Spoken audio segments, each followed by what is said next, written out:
Um, cool. Yeah, man, I'm excited. This is the first time I've had you on my channel. Um, Yeah, I mean, I've been on button mappers, yeah, but not on your channel. yeah. I say we usually have you on for like the end of the Game Awards, and then you've been on like I think 3 episodes, 3 regular episodes, like a I know I did Shadow the Colossus. and Final Fantasy. You did that one. Yeah, Final Fantasy, and I remember. Did you do a game talk? Uh, yeah, I remember talking about Castlevania Order of Ecclesia. Yeah. See, I got it. I got it. So Yeah, it's pretty exciting to have you on, man. So I've started recording, so thank you. we can actually just jump into it because I usually do a little cold open, you know. All right, So cool, cool. so Jumping right in. jumping right in, man, head first, jumping doing a polar plunge. You ever do a polar plunge before? Jump into like cold water. I don't know what it is, but it has an alliteration, so it must be good. Polar plunge. No, it's like whenever you jump into like a pool during like the winter or something. Like I don't or like into like a body of water into the like in winter, which Are you saying it's not a secret move by Final Fantasy's Dragoon? polar plunge. It does sound like a like RPG attack, right? Something. You Like know, an ice attack by the Dragoon, yeah. yeah. That or like a Pokemon attack maybe. Yeah, yeah. Use polar plunge. Go Blastoise. uh, well, oh my god, I'm fucking getting ready to do the show, and I keep getting comments on YouTube videos. It, You gotta ignore him, man. I gotta ignore them. I gotta ignore Yeah. them. You got hey man, you got time after you can look at them. You're right. I'm sorry. I'm sorry. I was so It's rude. okay. So, You're don't worry, man. You're good. I know rude when I see it. You're not rude. well, you can't see me. That's the problem. Okay, no. For those that don't know, yeah, I currently can't actually see our boy here, but you can. So lucky you. Call me John Cena. Internet shenanigans. All right. Welcome everybody. Welcome Daniel. Mr. Daniel Santos is a guest today here on the Hello. Hey Geeks and Gamers podcast. Roll the I am both a geek and a gamer, so it makes sense. roll the intro.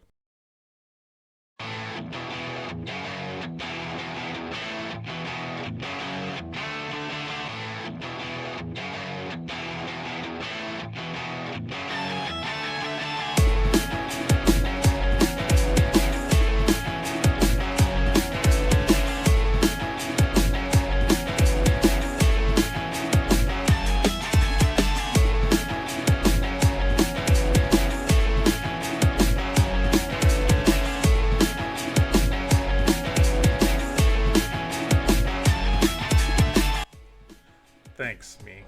No, that I for us it was a second. For the audience, it was like 30 seconds or something. I don't know how long the intro is. It's my show. I should probably know that.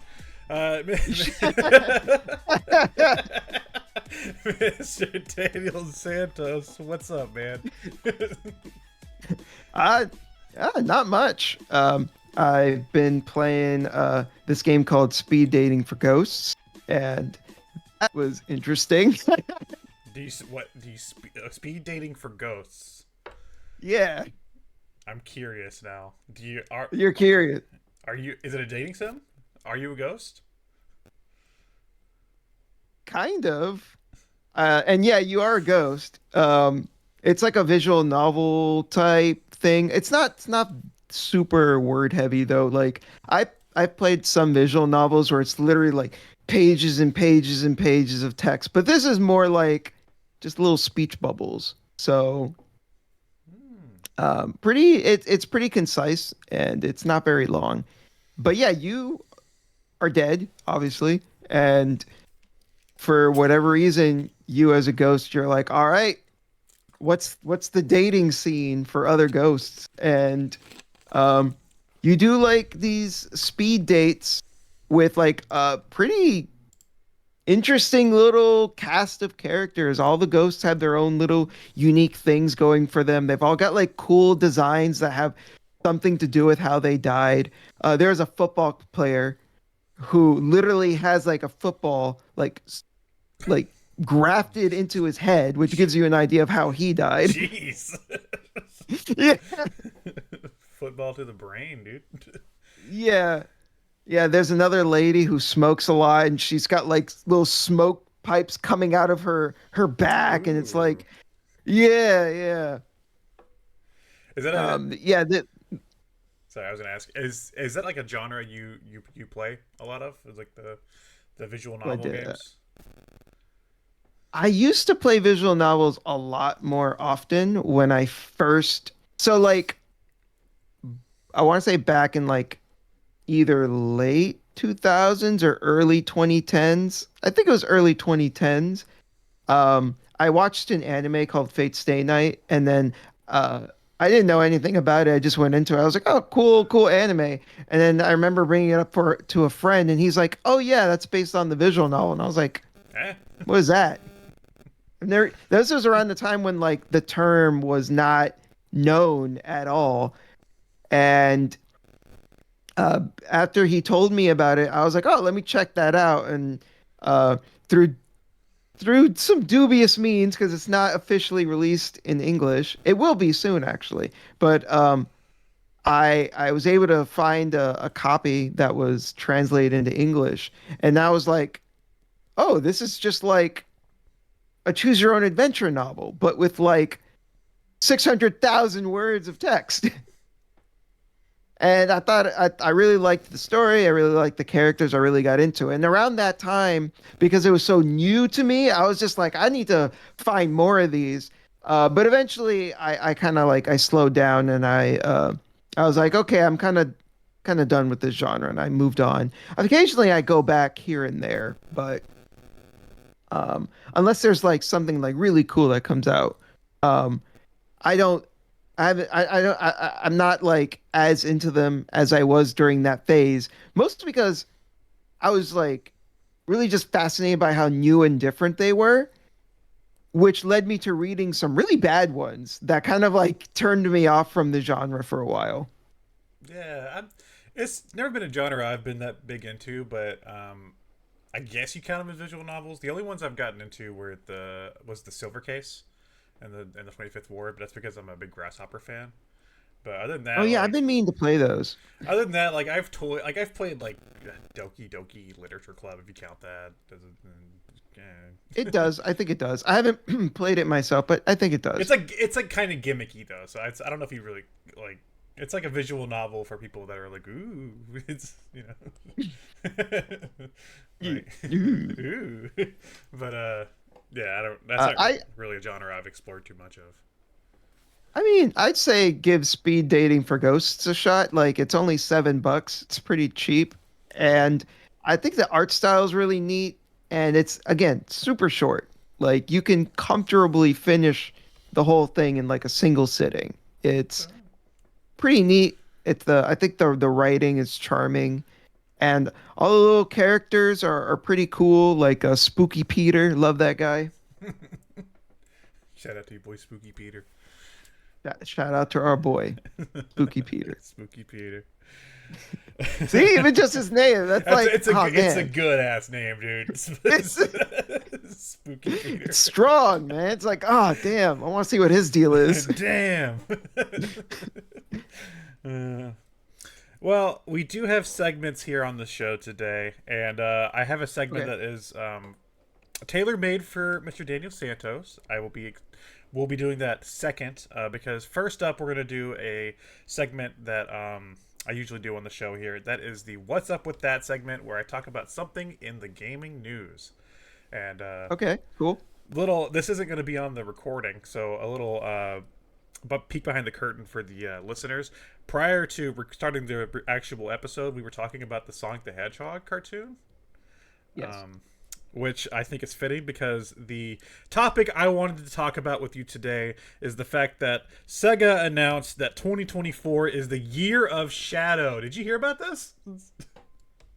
Okay, so I do know that we're getting Shadow Generations, the like Shadow infused Sonic Generations remaster. I didn't know that they just decided that this is the year of Shadow. I didn't know that. Yeah, so if you Google it, you can go to I think it's just on SonicTheHedgehog.com. There's a trailer you can actually watch for it. But Okay. it's called Fearless Year of Shadow. And I'll give you a little rundown here. In 2024, we're bringing Shadow into the light with a new fan celebration campaign. Fearless Year of Shadow. While we ran with our successful Fast Friends Forever program last year. I don't know what the hell that was. Maybe they did. I guess they had a program last year. I don't know. Our new annual campaign this year celebrates what it means to be fearless and embrace your inner shadow. It's coming from Sega directly. Break barriers. Be unafraid. Be your best. And do it all with a powerful confidence. But don't just take it from us. Witness it witness it from the ultimate life form himself as we take you on an action-packed ride throughout the year filled with countless energetic moments. Hang tight and check out news section below with updates on Fearless Year Shadow and Filth. So there are some news. That was I swear to God, if this means they're gonna remaster the Shadow the Hedgehog game as well, I'm in. All in. you're in? No, I don't think they'd do that. They're apparently working on a Sonic Heroes remake or something, but nothing's come out about that yet. But Okay. we do have. I mean, I never played. I never played Sonic Heroes or Shadow the Hedgehog. To be fair, but like I've only. Maybe it's just because Sonic fans are just eternally pessimistic. But like I've only ever heard bad things about both of them. I like Heroes, and I like aspects of Shadow, but no, they shouldn't bring Shadow back. That game sucked. But this is interesting, and I know 100% this is only because of that damn movie that's coming out in December, right? Yeah, yeah. Because The two movies did really good. Like people loved those movies. I like him. There's a Knuckles show coming out in like a week or something on Paramount. That's a thing too. You watch the Knuckles I also show. heard that the Sonic Boom cartoon was also good. Yeah, it was fine. Oh, just fine. I've only like that's interesting. I've heard most fans like praise it a lot and we're like, "Oh man, this is awesome." I enjoyed it, but it was like a little too goofy, you know. It was just like, I don't know. I wasn't into the Sonic Boom stuff in general. Okay. So, but there is Fair enough. there is some news here. So the first thing is that it's Year of Shadow, so we're bringing a custom Shadow-inspired motorcycle to life. They made his motorcycle a reality, and apparently What? the name of his motorcycle is Dark Rider, the one he has in Shadow, and I think Sonic 06 or something. They made it an actual motorcycle. You can't buy it, but it's going to be part of MotoGP Red Bull Grand Prix. They'll be touring it around from April 12th to the 14th. And there's an online trailer where you can see the actual reveal of the motorcycle. It looks pretty fucking sick. I'm sure it is. That sounds pretty cool. So that's the first piece of the campaign. The second one's the one we already know about, the Sonic and Shadow Generations thing, which is a remaster of Sonic Generations, but with Shadow and like. I'm actually looking forward to that. I've been meaning to play through Sonic Generations for a while, and this is like, oh, perfect like opportunity.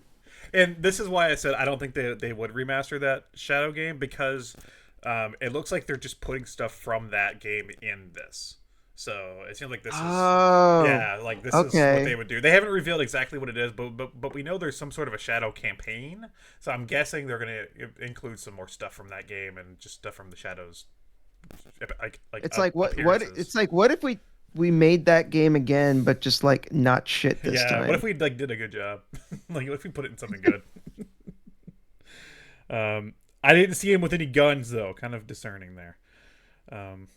Don't worry though, Daniel, because you can officially buy a Shadow the Hedgehog Lego set.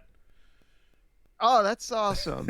He has a little That's cool. he has a little motorcycle, and he even has like looks like a little incubation chamber, I guess, where he was like Sonic Adventure 2 style, where he was like, you know, created or whatever. I don't know.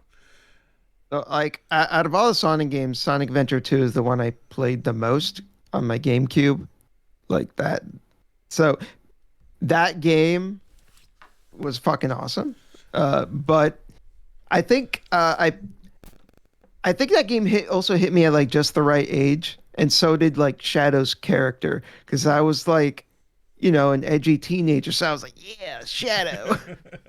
Yeah. What's your favorite multiplayer battle quote from that game?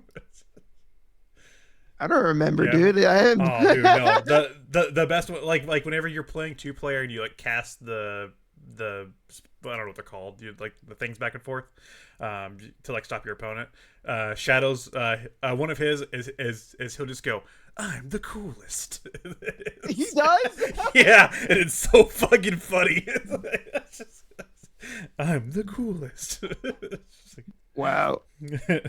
I do remember actually playing that game with some friends. So I probably did hear those quotes, but like I just it's we're talking like 20 years ago. yeah, I get it. I get it.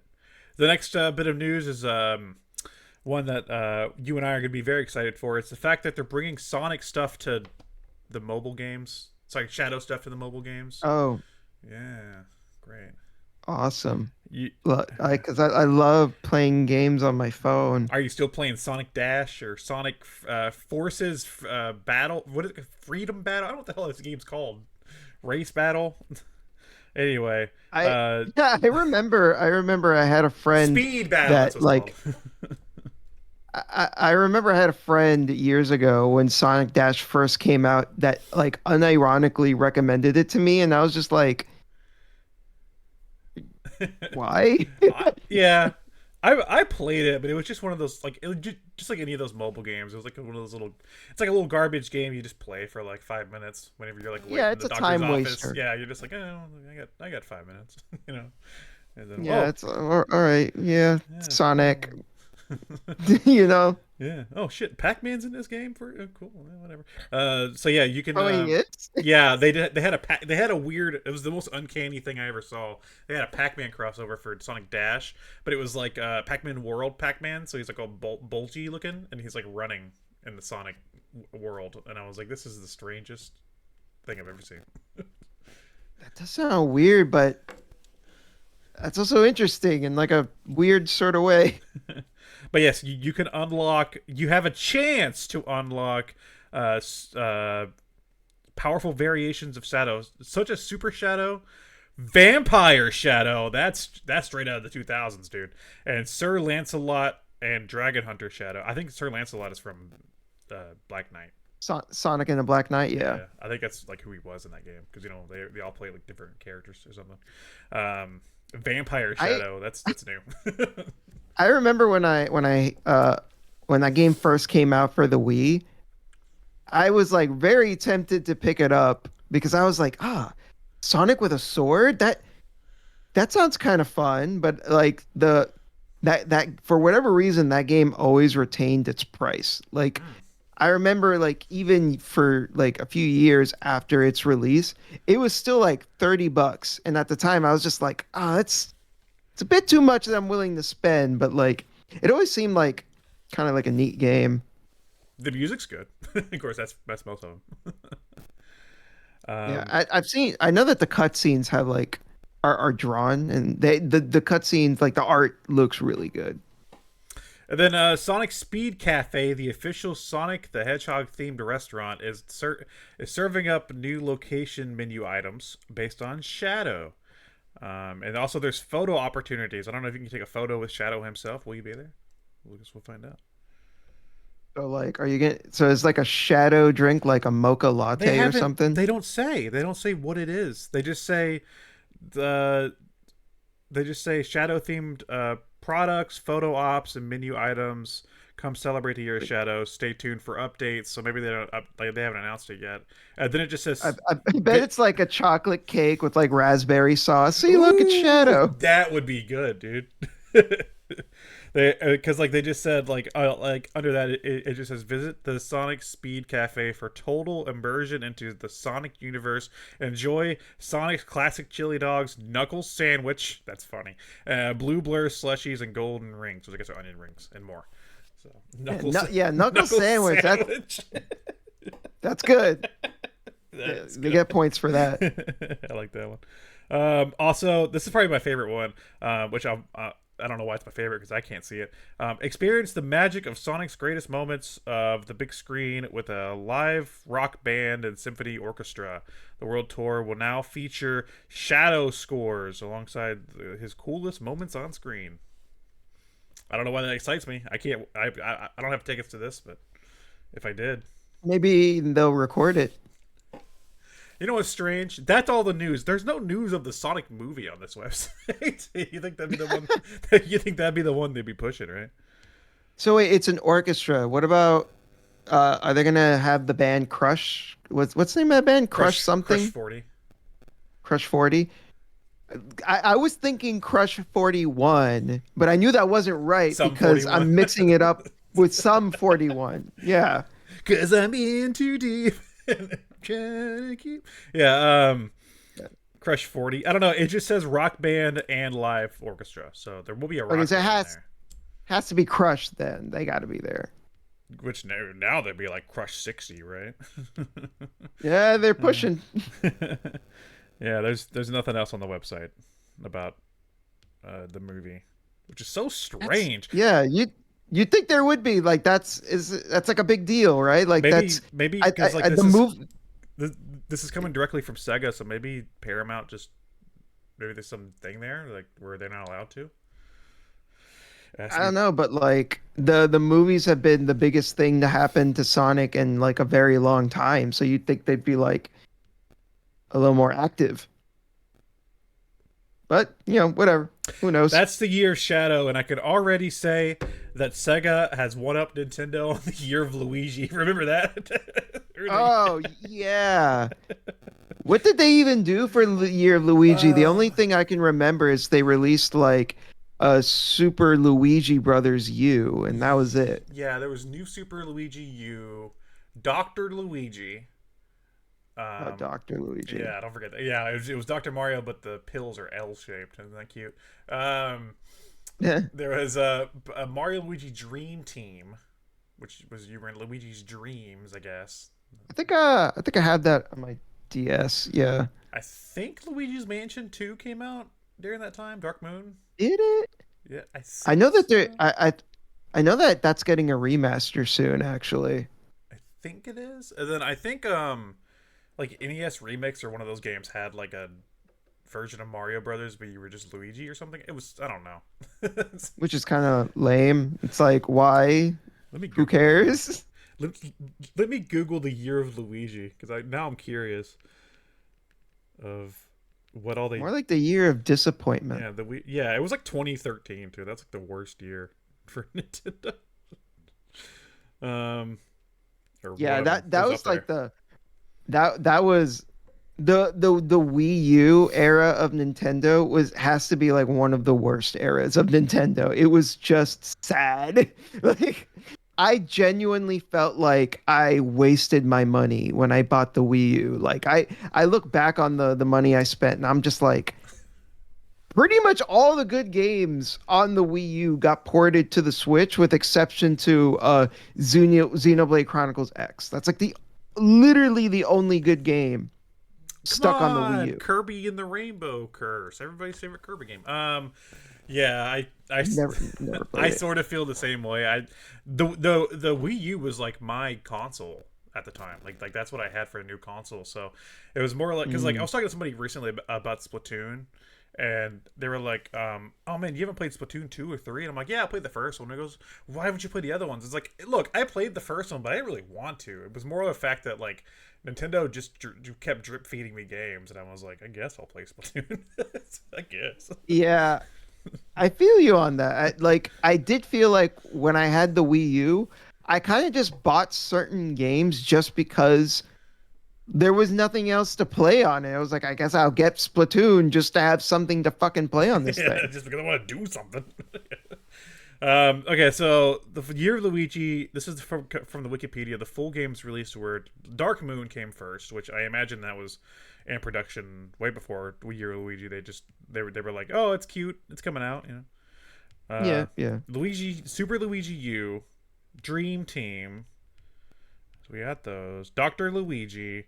And then this doesn't count as a full release, but apparently, which I've never cared about this. In Super Mario 3D World, you could find hidden Luigi 8-bit sprites. Yeah, I do remember that. I remember finding some, and I was just like, okay. And then I think I was You don't let me, you don't get anything for it. It doesn't do anything. They're just there. and then there was some sort of I'm trying to look here. No, never mind. I think the thing I was thinking of for NES Remix was wrong. Be the first to admit it. Everybody else wrong. Oh yeah. Oh dude, I remember the funniest damn thing in Year of Luigi was whenever Smash Wii U and 3DS was still being like announced and all. You know, like Sakurai was like drip feeding us information about it. I remember like he posted one day on Smash Universe or whatever the hell the thing was he used, and it was like Luigi's coming back to Smash, and I was like, yeah, we all doubted that. Yeah. Thank God. Oh my God, Luigi's coming back. It's like Oh, I was scared for a sec there that they wouldn't bring back Luigi. That'd be some ballsy shit if they cut Luigi from Smash. Like... They should. Oh, maybe for Year of Shadow, they'll really shock us and be like, Shadow's gonna be in Smash. There's no way. There's no way. There's no way. That'd be awesome. At best, they'll just give like Sonic Shadow's colors. Like that's it. And Shadow's gonna be in an update for dude. They could do something like that. Like Shadow will be an update in Tears of the Kingdom or something stupid. Because they had some weird promotions. I don't remember, but in Sonic Lost World, there was a Skyward Sword themed level.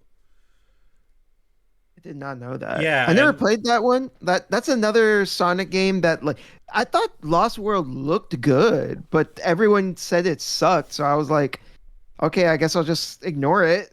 I like that one. There's a Zelda level, and Sonic gets a little Link outfit, and like you collect rupees and fight like Octoroks or whatever. And then there's like one part of the level where you can see Link on a loft wing, like fly by.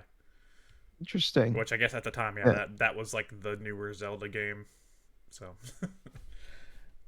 sure. Yeah, I always like the look of Lost World. I don't know, like the colors in it look really vibrant and nice. Like it just looked like an inviting game, but like everyone, like I said, everyone just kind of dunked on it. So I was just like, okay, it's another Sonic game that no one likes. It's on Steam now. You can get it for like $8 or something. You know, it's on sale. So. For sure. All right, that's enough Sonic talk for today. I think that's the most Sonic I've ever talked in like such a short amount of time. The fastest, you could say. The fast. Really, it wasn't Exactly. Sonic talk. It was Shadow talk. No, that's true. Mixed with some Luigi sprinkled in. Yeah. Who's cooler, Shadow or Luigi? Definitely Luigi. Definitely Luigi. I'm the coolest. So, Mr. Daniel, do you like coffee? Do I like coffee? Yes. Real coffee from the hills of Colombia? Yes. Yes, I love coffee. I had a feeling you did because I came up with a segment today just for you. The title is, "What's the beaning of this?" What the hell does that mean? Oh, all right, okay. I'm gonna give you 5 characters, and just so we're all clear, audience, These 5 characters were out of a pool of like 30 that I came up with, and then I shuffled them all around, and then I picked 5 at random. I'm gonna give you 5 characters, and you're gonna tell me what their coffee order is. Hmm. Okay. All right. I think you're familiar with all 5 of these characters in some sense. At least you know who they are. So based on their personalities or maybe appearance, whatever it'll be, let's see what you can come up with. The first one, I do know you know this one. The first one is Kazuma Kiryu. Oh yeah, I know Kazuma. Dude, he drinks black. Just black, just straight black, Just black. just black coffee. He probably gets it at like, some like little shop in like the corner that no one knows about because he knows that they've got like the good stuff. Okay. I was thinking like a red eye, you know? Like I think he needs Like a red eye? yeah, red eye is like the coffee with a shot, yeah, right? So I've never heard that term before, red eye. I used to be a barista trainer, just so you know. Okay. Yeah, a red eye is when you make like a regular like a medium or dark roast, and then you just add a shot of espresso. That's a red eye. Okay. And it's called a red eye because people used to drink it when they catch like planes and stuff, flights. Okay, yeah, that makes sense because you need that surge of energy. Yeah, so that's what I'm thinking for Kazuma Kiryu. Black coffee with a shot of espresso, for that extra energy. So you can go. I think that could make some sense. My only thing with that is I don't know if espresso specifically is like something that Japanese people commonly drink. I don't know what their coffee habits are. Well, from what I see, a lot of them like to drink it out of a can. They have a brand called Boss Coffee. That sounds awesome. Yeah. I actually imported it, and it tastes pretty good. Okay. But I don't picture Kiryu as someone that would like drink from a can though. He seems like someone that would like want it actually brewed for him. Yeah. See, I don't think he's getting like convenience store like coffee. Nah. I mean, when I'm playing the game, he is because I need to get my health up. Well, yeah. Well, he's not when he's not being puppeted by the player. He's probably getting that nice brewed coffee in the morning. Black coffee. All right, simple, elegant, just like Kiryu himself. Agreed. Okay, the next character, this one is a stretch here. You have to really get creative with this one. The next character is Aqua from Kingdom Hearts. Aqua from Kingdom Hearts. So I have played Birth by Sleep. Okay. So I know who Aqua is. She's kind of a bland person. Like she's not I don't mean like she sucks as a character, but like more so that like she's not someone that really is super flamboyant. Like her personality is not like over the top or anything like that. I guess bland is a bad way to put it. She's more of like a subdued person. So I feel like she would just get like probably basic bitch like pumpkin spice latte. That's a good choice. Like any sort of basic latte like that, or like a white mocha. Yeah, like she strikes me as kind of like I said, like kind of a subdued person. She doesn't like, she's not going to be getting anything that's like too strong, but she wants to have something with some flavor to it, she does have kind of like that not Karen energy, not quite that far, but like she does kind of have that like, typical white girl kind of like vibe to her. So pumpkin spice latte. She has like mom energy in that game, right? She like spends the whole game like fussing at the other two guys. That's true. Yeah. Which I think strengthens the pumpkin spice That's true. association. No, it does. Yeah. Okay. I can see that one. The next one is Mr. Rossetti. Mr. Rossetti? Yeah. Dude, dumbass mole from Animal Crossing. That dude, yeah, that dude drinks nothing but espresso. That dude's so hyped up all the time. He's always like going nuts. That dude probably drinks the red eye that you were saying before. That's probably what he drinks all the time because he's always like bouncing off the walls. Yeah, he's always upset. I'm thinking that, or an Americana, which is just like hot water and espresso. Like I'm thinking that's his Oh, coffee. I love those. I drink those from Starbucks very often. Yeah, that's his. I'm thinking maybe that's also his coffee. That could work too. He's very loud and boisterous, so espresso's definitely the way to go with him, right? Especially GameCube version of him, Oh, he's where like if you reset the game, he literally bitches you out for like 20 paragraphs. He's just like, "Hey man, Animal Crossing is a game where you put down your sword. It's not a game where you're going around, like fighting people. This is a game where you're supposed to chill, and you're resetting the game. You're just disrupting the whole like circadian rhythm. What's wrong with you?" And it's like, dude. I'm It's like, dude. I'm kind of. This is just happenstance that he popped up on this episode because I'm kind of sad you can't see me because I'm wearing an Isabel shirt today, and it says "Hello, Mayor," Oh, and it has Isabel on it. So. yeah. I haven't played any of the recent. I know who she is, but I haven't really played any of the recent Animal Crossings. I beat, or I paid off my debt in the first Animal Crossing Mm. in on GameCube, and that kind of like that's like all of my experience with Animal Crossing. You really only need to play one of them. This shirt's from New Leaf, so it's the 3DS one where you're the mayor of the town. She's like your assistant. My sister has played almost all of them.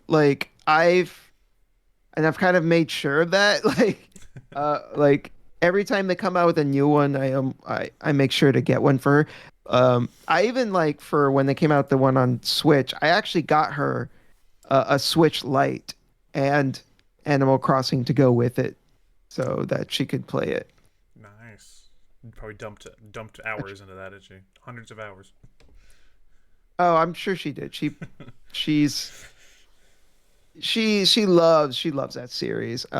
And she's not one of those people that only plays Animal Crossing like that. She's not the kind of person like, oh, that's the only game she plays. She actually enjoys like horror games and RPGs and stuff like that, but she just also happens to really like Animal Crossing. Okay. I like Animal Crossing. That Switch one was fun, but I didn't keep with it that long. I played it for like 20 hours, and I was like, all right, I get it. Like I don't. Like, all right, that's it. Yeah, I'm done. yeah, like whatever. Play something else. The next character I think is the most fun one to come up with. The next character Okay. is Leisure Suit Larry. Leisure Suit Larry. Oh, okay. I have never played Me either. any of the Leisure Suit Larry games, Me either. but I know I've always heard like through osmosis like who this guy is and like what his deal is. Apparently, he's like a really lecherous sort of guy. He's always he like I'm guessing like the whole point of those games is that he's a loser, and like the game's kind of like dunking on him as he's trying to like chase after women who are like clearly out of his league and don't are not interested in him. So with that in mind, I think he would probably get coffee that he thinks makes him look more sophisticated than what he actually is. I was thinking the same thing, dude. I was. So maybe he drinks a lot of like dark roast coffee because he thinks like that makes him like more mature. I was thinking like his order itself would be more complicated. Like he'd be one of those people that would order like a cappuccino, but he wants extra foam, or like he wants it steamed a certain way. Or yeah, he wants like a macchiato and he's like very specific about like the amount of milk and the amount of espresso in it. Yeah, yeah. It's like make sure you put caramel on the bottom of the cup and the side and the, who knows? He's like I have a very sophisticated palate. Ooh, yeah, yeah, yeah. That's true. No, no, we're definitely onto something here. He would make up some, or he might even make up some like really complicated order as well. Be like, give me a chai latte, with a triple shot, you know, Yeah. steamed. Yeah. A triple shot Thai latte Latte. It just tastes like shit at that point. with extra foam. With extra. Make it like half foam. Yeah. Whatever his drink is, the barista is going to spend at least 5 minutes making it, and that's what he wants because she's cute. Yeah, he wants to look at her backside the entire time. Yeah. And then she spits in it. And that's what he wanted to. You're probably right. You're probably right. Okay, the last character. I don't know how you're gonna do this one, so because I have no clue either. The last character is Rayman. Rayman. You know, Rayman. To me, Rayman kind of seems like a little kid. I don't know how accurate that is, but that's kind of the impression I always got of him. So I think like he would probably just get something really sweet. He'd probably get like an iced coffee too. Like I feel like kids don't like hot coffee. They like iced coffee. So he'd probably get like a white chocolate raspberry like cold brew or some shit like that. You're probably right. Like, for one, I don't think he's a kid, but he might be like a teenager. He has a hoodie on too. He's childish. Yeah. Yeah, like I've only played Rayman 2. I remember renting the N64 version as a kid, and that's like I technically also played like Rayman Raging Rabbids, but like there's like no story to that game. So oh come on, that's the deepest story, dude. The deepest lore. The deepest lore of Raving Rabbids. No, I'm thinking. You know, I was originally gonna go with some sort of like a French roast because he's like a French character, right? Because he's like Ubisoft. Technically, I mean Ubisoft is, yeah. I think the guy, I forget his name, the guy who did him and also Beyond Good and Evil and stuff. I think he is also French, but I forgot his name. I'm pretty sure he is, yeah. But no, you're definitely right on the money with the iced coffee thing, but I'm going to take it a step further than that. I don't think he gets an iced coffee. I think his version of coffee is one of those like Monster Energy coffees. I think he goes down to the gas station and gets a Monster Energy coffee thing. Like a can. Oh, in a can? Yeah. I think that's his coffee. I've never tried one of those. I don't know. It just seems like it would be nasty. I don't know. I think that's his coffee. I think that's what he considers coffee because, you know, he's hip. He's got the cool purple hoodie on, you know. He's like a teenager. I think that's what, yeah. I guess I could kind of see that because, like, Monster is, like... I was going to say, like, yeah, I guess Monster is, like, big with kids. But, like, then again, you also see, like... Maybe not so much nowadays. I see more, like, boomers drinking Monster. Monster was cool with kids. Like... It was. Like 15 years ago. Or something. So like when Devil May Cry 5 came out, like there was like a joke that like Dante's a boomer now, so now he drinks like zero sugar Monster cans. No. Like the white ones? The white ones, yeah. So there was one GIF, I wish I could find it. It was hilarious where like it was the cutscene where Dante and Virgil would square off with each other. And instead of like taking out their swords, they would take out Monster cans. That's funny.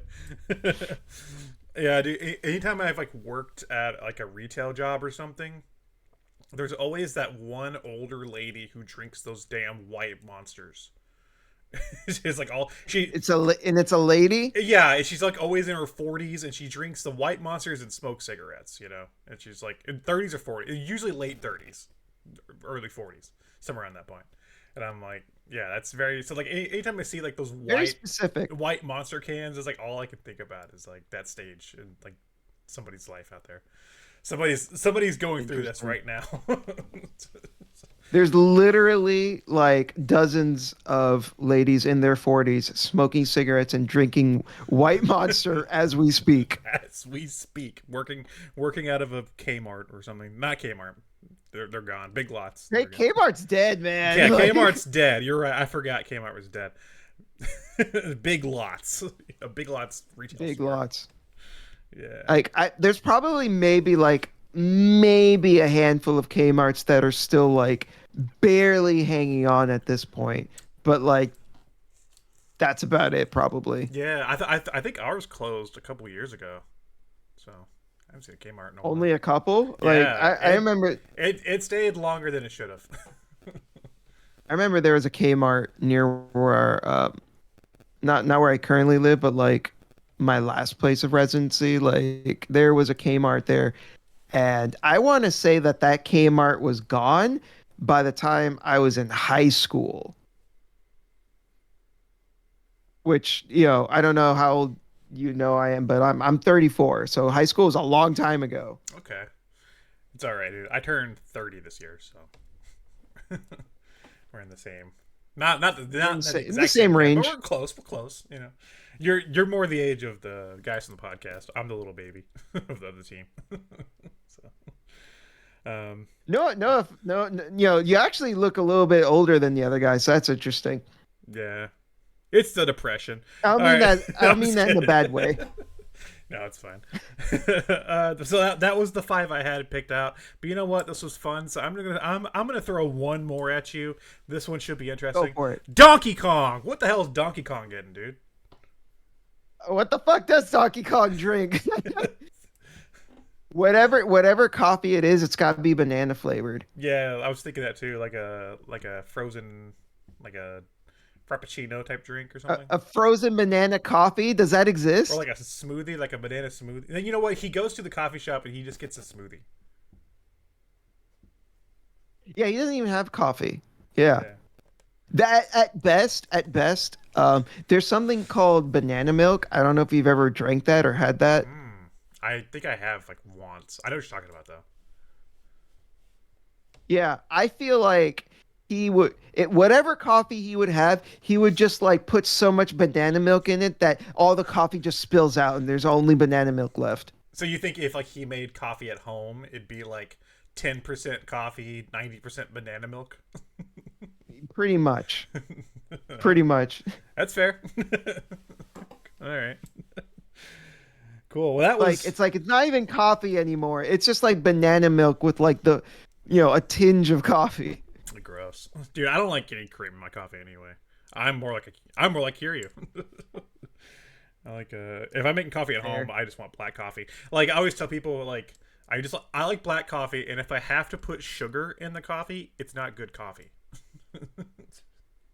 Fair. Yeah. Fair. I hear you on that. So, but that was what's the beating of this, a special segment just for Mr. Daniel Santos. I'll probably never do this again. So hope the audience enjoyed it. I hope they enjoyed it too. I had fun doing it. The next segment is a segment that I do every episode. It is Eat It or Beat It. I get to ask you a question, Mr. Daniel Santos, and you get to answer. I want to know if you want to hear about a game I've beaten recently or something I've eaten recently. Those are your options, and I get to do the same for you. So if you pick Beat It for me, I have to pick Eat It for you, and vice versa. I see. I see. Well, I technically already talked about a game I beat. Okay. So, I'm going to ask you what game you beat. Okay, that's fair. Smart choice. Because usually my first guest he chose Eat It, and then he got immediately upset that he couldn't ask me what I beat because he wanted to know. And I was like, "You chose, dude. I can't tell you." Too late. For those of the listeners that follow my Twitch channel or are subscribed to the Turbo Twitch Void where I post my Twitch streams, they should know that I recently played through No More Heroes 3 again, but this time on the Nice. on the Xbox because it's on Game Pass, which is a weird place for it. Cool.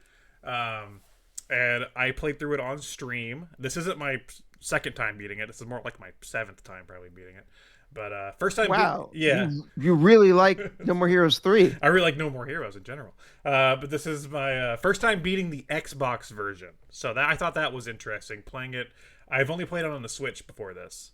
So getting to play it on the Xbox, thanks to Game Pass, was very interesting. I have an Xbox Series S, and that's where I played it. and there's some noticeable improvements over playing it on Switch. Mainly the open world and the frame rate that comes with that, but also with the open world running smoother, it makes it a little more noticeable that the texture quality for the open world is horrendous at points, and it was obviously made for a Switch. um, For because sure. yeah, there's areas where I'm like wandering around the open world, and I'm like, yeah, this looks rough, like good, like, which is fine because the gameplay's still fine, the combat's still fine, and cutscenes are fine. So I mean, to be fair, I mean, because I've beaten No More Heroes 1 and 2, the series was never like a looker. oh, Like, never. like for Nintendo Wii games, they looked fine, but like it's there were better looking games on the Wii as well, you know. Yeah, definitely. They had their own charm and style though, right? So that was sort of Sure. Yeah. and that's what the third one does. I honestly in some ways I think the third one looks worse than the first two in some aspects. Whoa. And some Okay. aspects, but and then other aspects I think it looks better. So, but it definitely goes for its like its own unique style. Interesting. Cause yeah, I love No More Heroes as well. I just haven't gotten around to 3 yet, and I still need to get around to it. I do know that there's like I was watching this channel. I think it was called Odd Head, and they actually figured out like so I know that there's like a cut scene in the game where it's about turn-based RPGs, and like Travis was like talking about a specific like him and this character were talking about a specific game, but they kept bleeping it out. So you didn't know what they were actually talking about. And I think in this channel, they actually found out like what they were actually talking about. And it was Final Fantasy VII. Yeah, the most fans already kind of deciphered that's what they were talking about. It's the fight with Sonic Juice, which is in the style of a Final Fantasy style battle. It even has like a weird, like it sounds like a Final Fantasy version of the No More Heroes theme. So it's like Mm. something. But Some yeah, Nobuo Uematsu stuff going on. yeah. Uh, but yeah, they like bleep it out, but you can always kind of tell because I don't. I just kind of guessed because that was the big one, you know, and Hmm. the style of like the HUD was very Final Fantasy 7-ish, and then the music, and then Travis makes fun of the character designs. He says they look fucking stupid. Yeah, yeah. I mean, it's very funny. I, yeah, I mean, so kind of interesting thing with that too, actually, is so when they were making Final Fantasy VII, um, the reason why the characters look like that, is because uh, not Uematsu, Sakaguchi, Hironobu Sakaguchi, he wanted to retain the idea of like when the characters are out in the field, they're all chibi, Mm. and then in battles when you see like you know the more like detailed version of the character, and he tried to like carry that over in FF7, and I think there was actually a little bit of like friction in the team. They're like, do we really want to do this though? Like, and Sakaguchi was kind of adamant. He's like, no, this is what we got to do. Um, Only for when they eventually move on to FF8 and then FF9, um, they made the character models consistent between the field and the battle.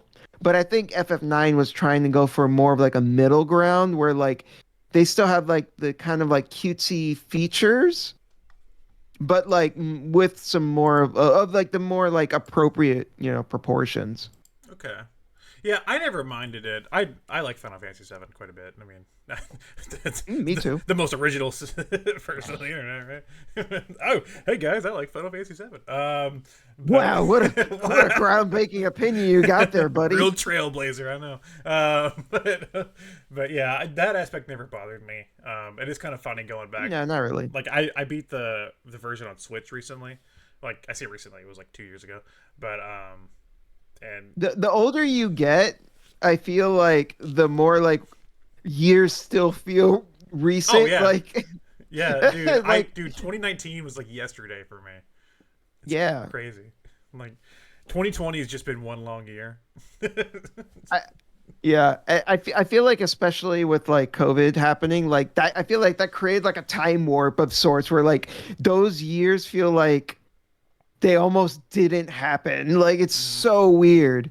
It's very strange. So yeah, I was talking to a friend and like um it's in my mind, I don't know why during that conversation it felt like we were still in like the year 2022 or something like that. And he was like, "Dude, what are you talking about?" And I was like, "Oh God, yeah, that happened 4 years ago, not 2 years ago. What am I thinking?" Like it's super weird. Yeah, somebody mentioned recently that like the Switch is 8 years old, and I was like, "What?" Ugh! Yeah, I was like, How? what are you talking about?" I was like, "No, It it just was came out. What do you mean? 2017." Yeah, and I was like, "Oh, wait a second, 2017 was 8 years ago." Shit. Exactly. That's brutal. Oh, it's awful. Yeah. Uh, Uh, Don't let the existential dread sink in. uh, yeah, there's a few moments throughout that game that do that. There's a moment near the beginning where the game first starts, and then Travis finds out that Gene can talk because Gene the cat can talk, and Oh, Gene has a very deep voice, and it's hilarious.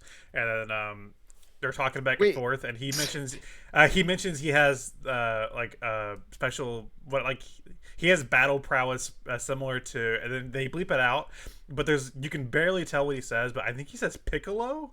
So I think they make a Dragon Ball reference like right at the beginning, and then also do that where they beep it out.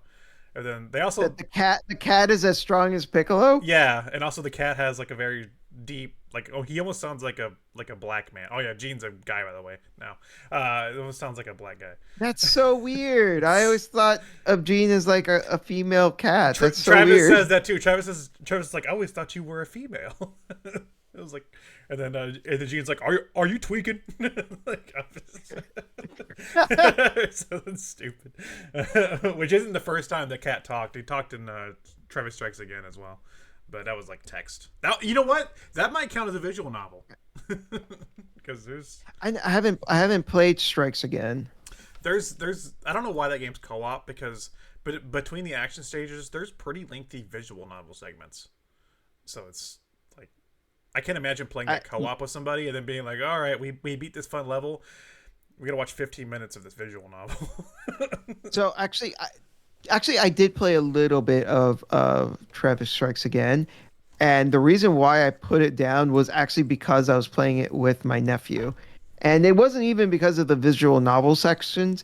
It was because playing with my nephew was really annoying because he kept using a move that would knock my character down. Oh, And instead of playing the game properly, like he was more interested in just like screwing me over. And eventually I was like, I can't play this with you.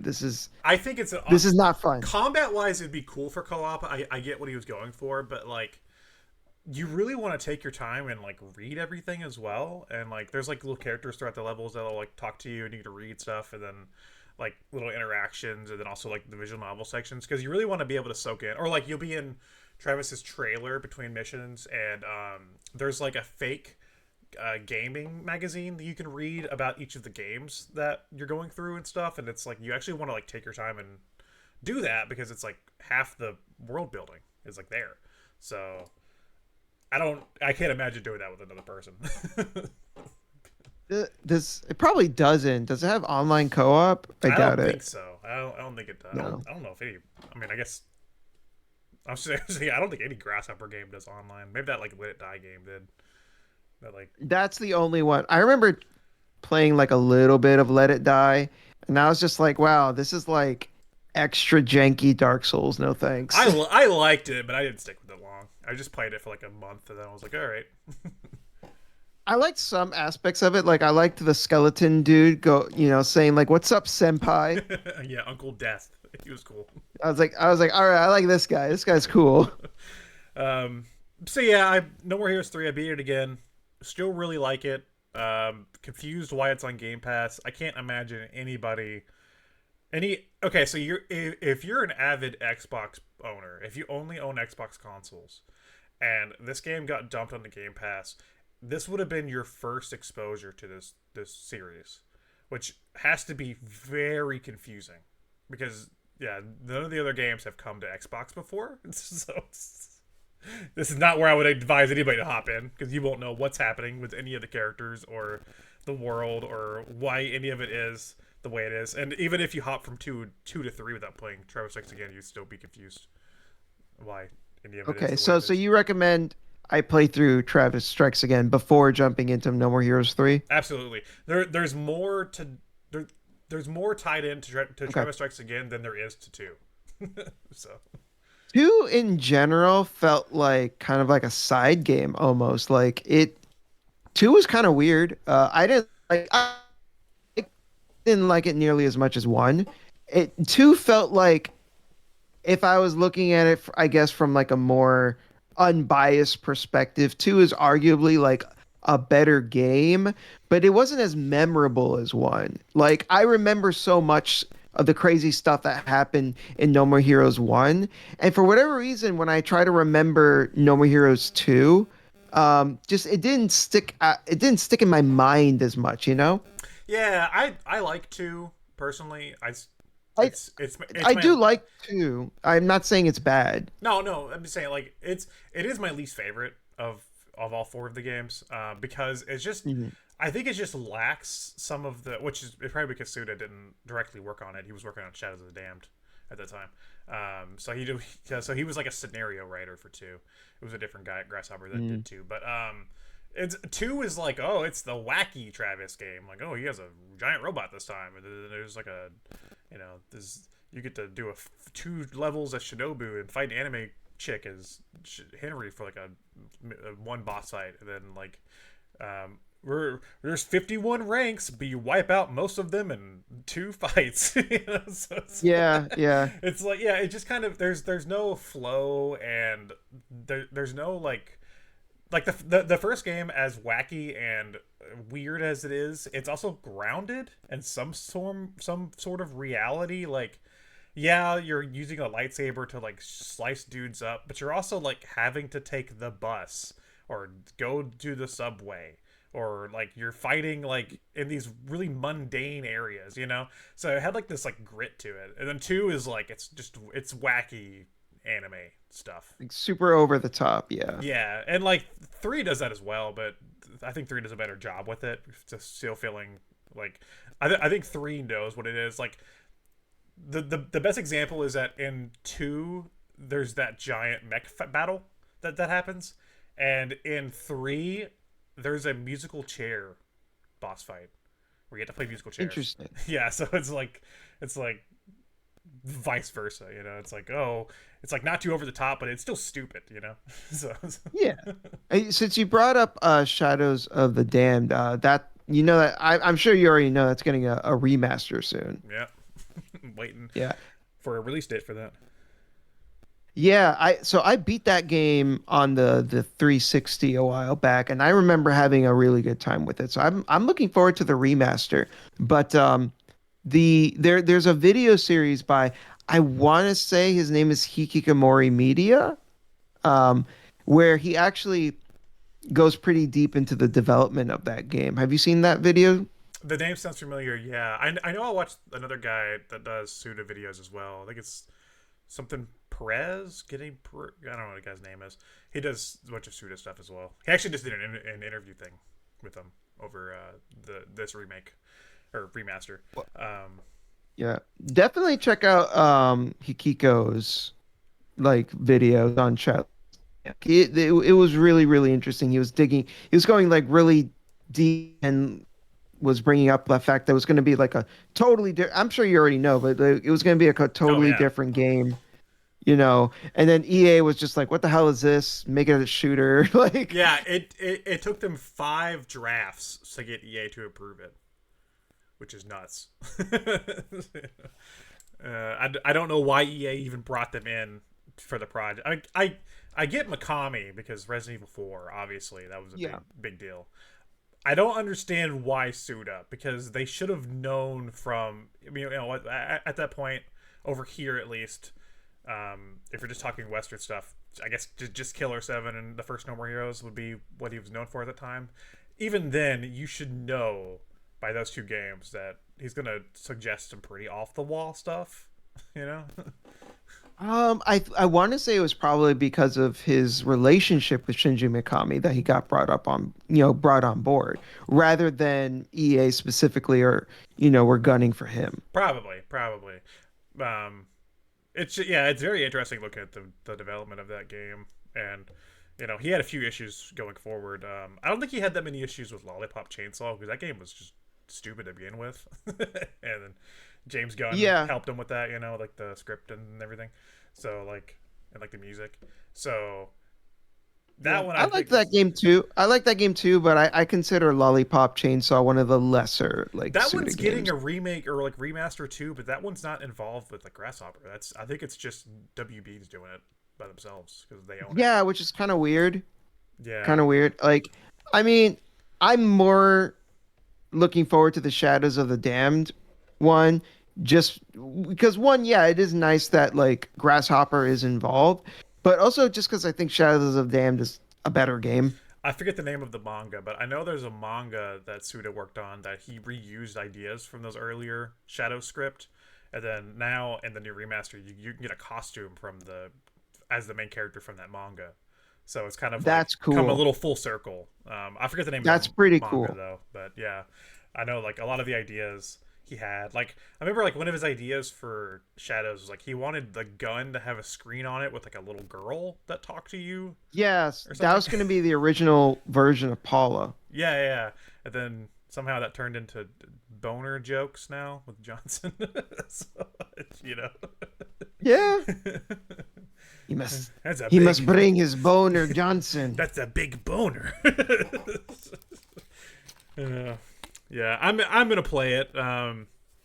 But it's never been one of my favorites though. It's a game I like, but it's just so I feel like if it did take itself a little more seriously, I might like it. The moments like that where it's just like the dick jokes and stuff, I was like, oh, that was EA being like, guys in USA like fucking dick jokes. Put it in your game, make it silly. You know. Yeah, it did. Shadows of the Dam did feel like there was a lot of meddling in it, but I think the core game is still pretty solid. Like it's still really fun, and the you know a lot of the ideas of the game are still hold up. So, some of the more juvenile elements of the game do bring it down a little bit, but like I think a lot of like Suda's creativity still like really comes through and still makes that game like really fun and really memorable. Yeah, no, it is still good. I don't dislike it at all. I just knowing now that it could have been a better game, is disheartening when I play it.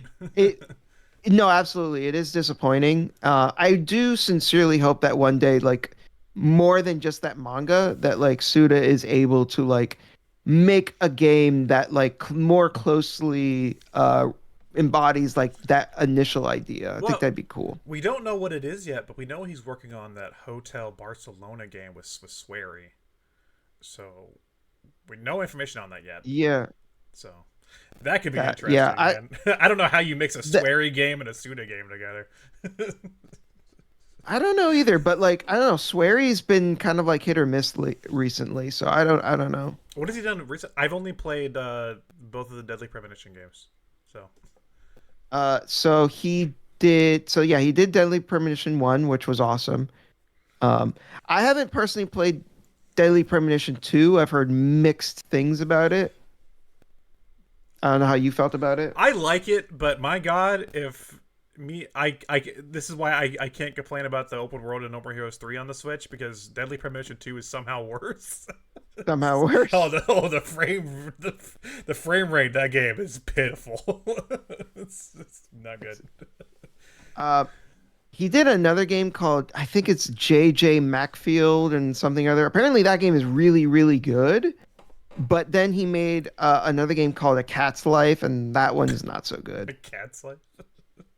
I haven't heard that one. Yeah, apparently you play as like a reporter, and at night, like everyone in town just turns into cats. Okay, And it's a, I it's need to get up on my sweary games, man. apparently this game is like just not good. And then apparently they released some DLC for it recently, and like the DLC is just like a nothing burger. Sometimes though, those are my favorite things to explore. Are those games, the weird stuff from For sure. the auteurs. Yeah, I friggin' love Deadly Premonition 1 though. That game rules. That Oh game is yes, awesome. the fucking music from the cutscenes lives rent free in my head. Like the high pitched music. I forget. Dun it, dun dun it, dun it. It's so good. The tone is so mismatched, but it works somehow. Dude, I love the scene where like that one lady is like it's has like the seeds in her mouth and she's trying to do like her museum speech, and like the friggin' statue like falls on her and she dies, and it's like this crazy moment, and you're just like, oh my god. And then the friggin' dog comes in, then the horns start blaring. It's like it's like, yeah. I need to replay. I bought Origins on the Switch, but I haven't sat down and fully replayed it yet. I need to do that soon because I was excited for that whenever they first announced Deadly Premonition 2, and they were like, and also you could play the first one, and I was with Origins, and I was like, man, this doesn't feel like it belongs in a Nintendo Direct at all. No, that's yeah. I remember seeing that, and I was just like, what? Okay. Sure. I think it's so strange. Like Nintendo, the Switch has seemed to attract a lot of stuff like that. You know. It reminds me of when they talked about that South Park game, and hearing the Nintendo spokesperson or the narrate and announcer or whatever having to say South Park, the fractured but whole, or like he had to say. Oh, It's like it was that one. Oh, I bet it was like if it was like the direct voice guy, I bet he was like before the trailer played, it was like join up with Cartman and his buddies or something. or become the true hero of South Park in this next game. yeah, and it's like I imagine him like trying to say fractured butthole and trying the like him just like practicing so he doesn't accidentally say butthole. He's like at home, like staring in the mirror. He's like fractured butthole. He's like, how do I get this right? He's like, yeah, he's like, it's like 3 a.m. He's like sweating, shirtless. His wife's like, "Honey, are you coming to bed?" He's like, "No, I have to." I need to get this right, or Nintendo's gonna fire me. The fractured butt hole. Damn it. Yeah, it's So good. all right. Well, I have to ask you, what have you eaten recently? What have I eaten recently? Nothing. One meal. One meal. I chose one game. One. You choose one meal. I wish I had something like really interesting to talk about. I guess this was somewhat recent. I guess. I'll dip into my like Hispanic heritage.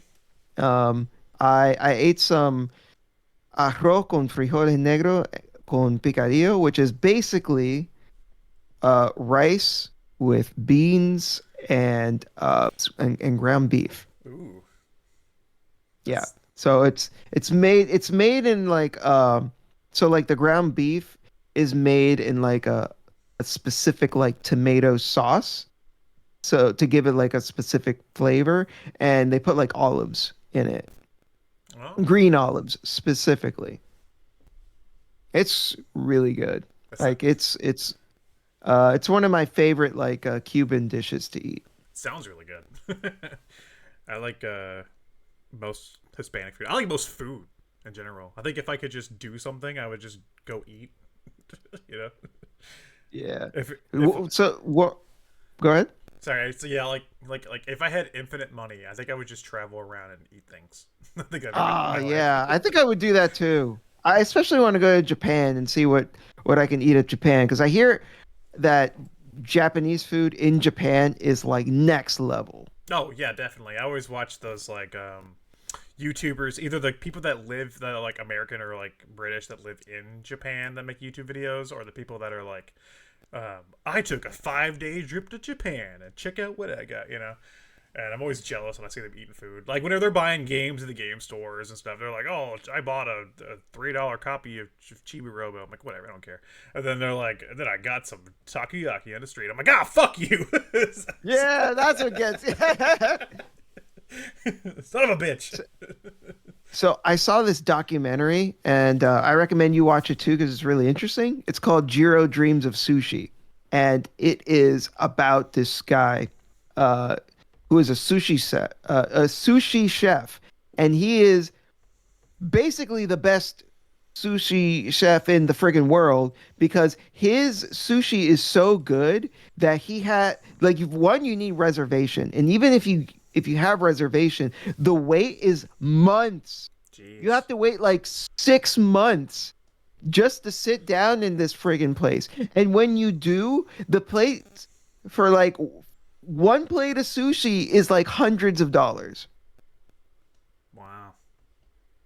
I do like sushi. And the and the documentary is basically all about how this guy basically from the beginning was like ultra dedicated to just making like the best sushi in the world to the point where there was one day when he came home and his children didn't recognize him. What? He worked so much. Oh. He was so dedicated to making sushi all the time that he never saw his kids.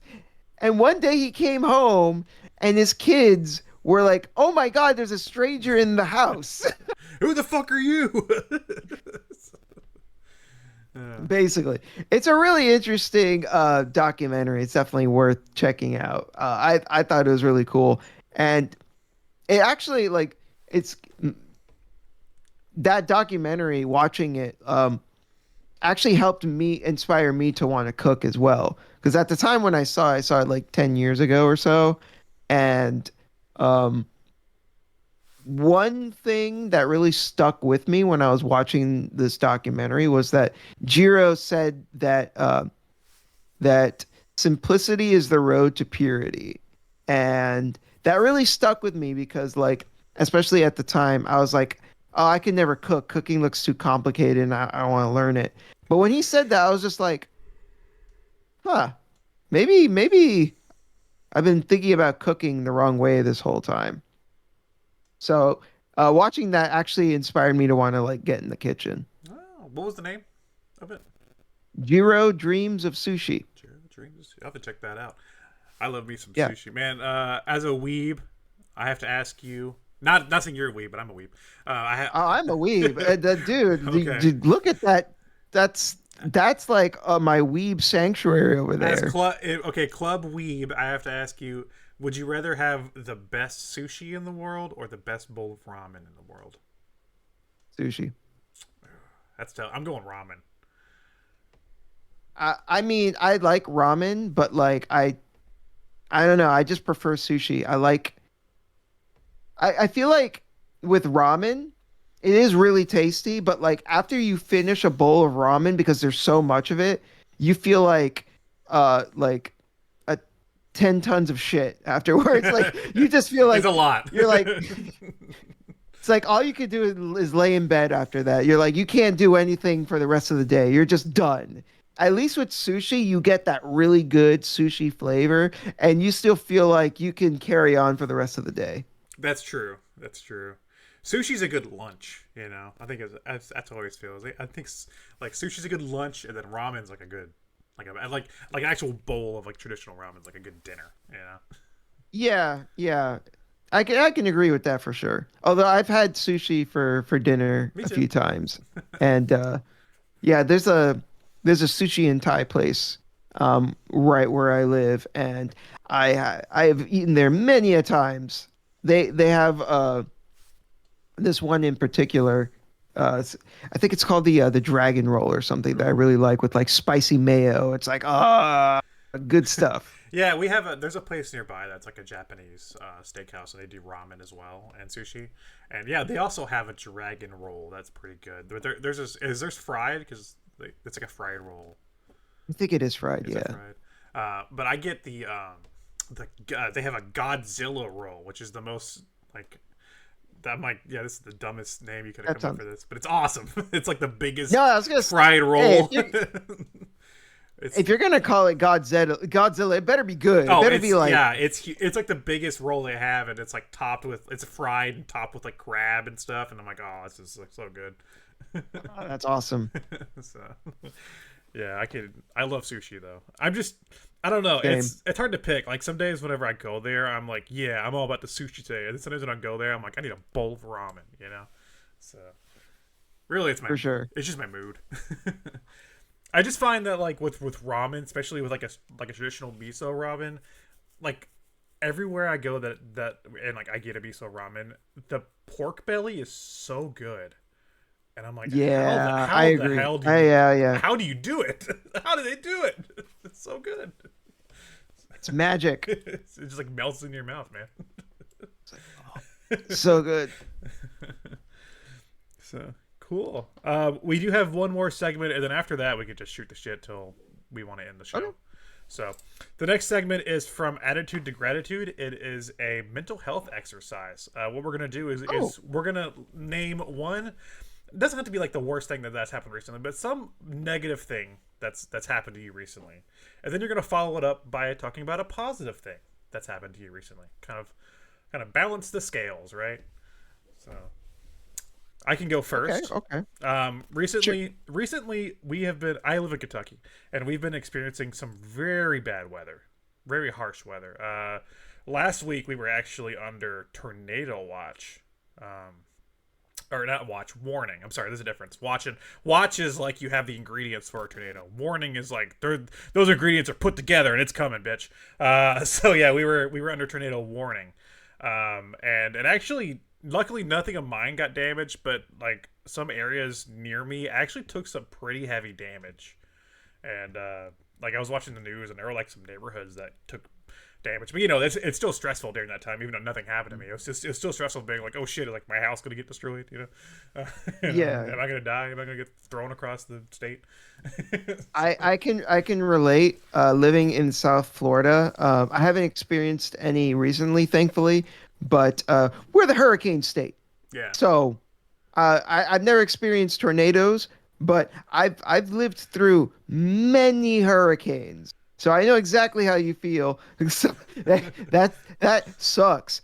Like it really is not fun when you're like stuck in your room and it's like raining, thundering, just like it looks like hell outside, and you're just like stuck in your room, you know, with no power, and you're just like, well, hopefully everything's okay. And then you wake up the next morning and like trees are knocked over and people's houses are a mess, and it's like, woof. Yeah. Yeah, and we were going through this, and it was the worst we've seen in like 10 years here. I remember I was watching like the news, like the weather people, you know, like they're always on during that time talking about like updates and stuff. And I was just thinking like, man, I bet these people like are like the only people that are like, this is my time, you know, like they wake up and it's like, it's my day today, honey, today's my time in the spotlight, you know, because they get to be on the TV the entire day talking about the weather, and all eyes are on me. It's my big moment. I get to be noticed. But yeah, as you're talking about like people losing their homes and shit, like Jesus. Yeah. Well, like they do it so professionally though, that like it almost looks like they're like it's like nothing to them, you know. It's like I mean, it makes sense. They have to do it in like a sort of neutral way. Yeah. So, like they can't be like, holy shit, watch out. That would be pretty funny though. I think it would be pretty awesome if there was like a reporter. It was just like, it's like, man, shit's going crazy. I don't even know anymore. Like, it's fucked out here. It's fucked. I tell you. It's just. Do you see this damn tree over here? It fell on this goddamn house. Like, I can't believe this shit. The headline for today's news: shit is fucked. That would be me if like I was a field reporter. It is just like, and we're checking in with Alex in the field. Oh my god! my only day on the job. I remember there was like there was one news anchor that for whatever reason they had to get a shot of him like out in the rain, and like there was another guy, like one of the assistants, I guess, that was like actually holding his leg to keep him steady as he was like giving the news, and it was just while he was out in the storm, and it's like, is that necessary? Like, do you have to do that? Jeez. What about you, man? What's your negative thing? My negative thing is I I accidentally hit someone else's car in a parking lot recently. Oh no. Were they parked? Yeah. Or were they like moving? They were parked. So what happened was I was in my job and someone was parked where they weren't really supposed to, but I pull out this, I didn't really notice the car. I didn't see it. So I just pulled out the same way I always do. And I just went reverse right into it. And I was just like, great. So yeah, that wasn't fun. How much damage did you do? One of the headlights got like pushed in, possibly like this literally just happened yesterday. So like they're taking it to the body shop to see what the damage is, and based on that gonna decide like whether we should bring insurance in or if I'm gonna pay it out of pocket. Okay. Were you like working at the time? Like, were you on the job, or were you just like? Yes, this was like I was actually gonna go to lunch. Oh, that's the worst. Yeah, that. Not fun. I drive for a living, so I understand that. having those incidents are not fun. Yeah.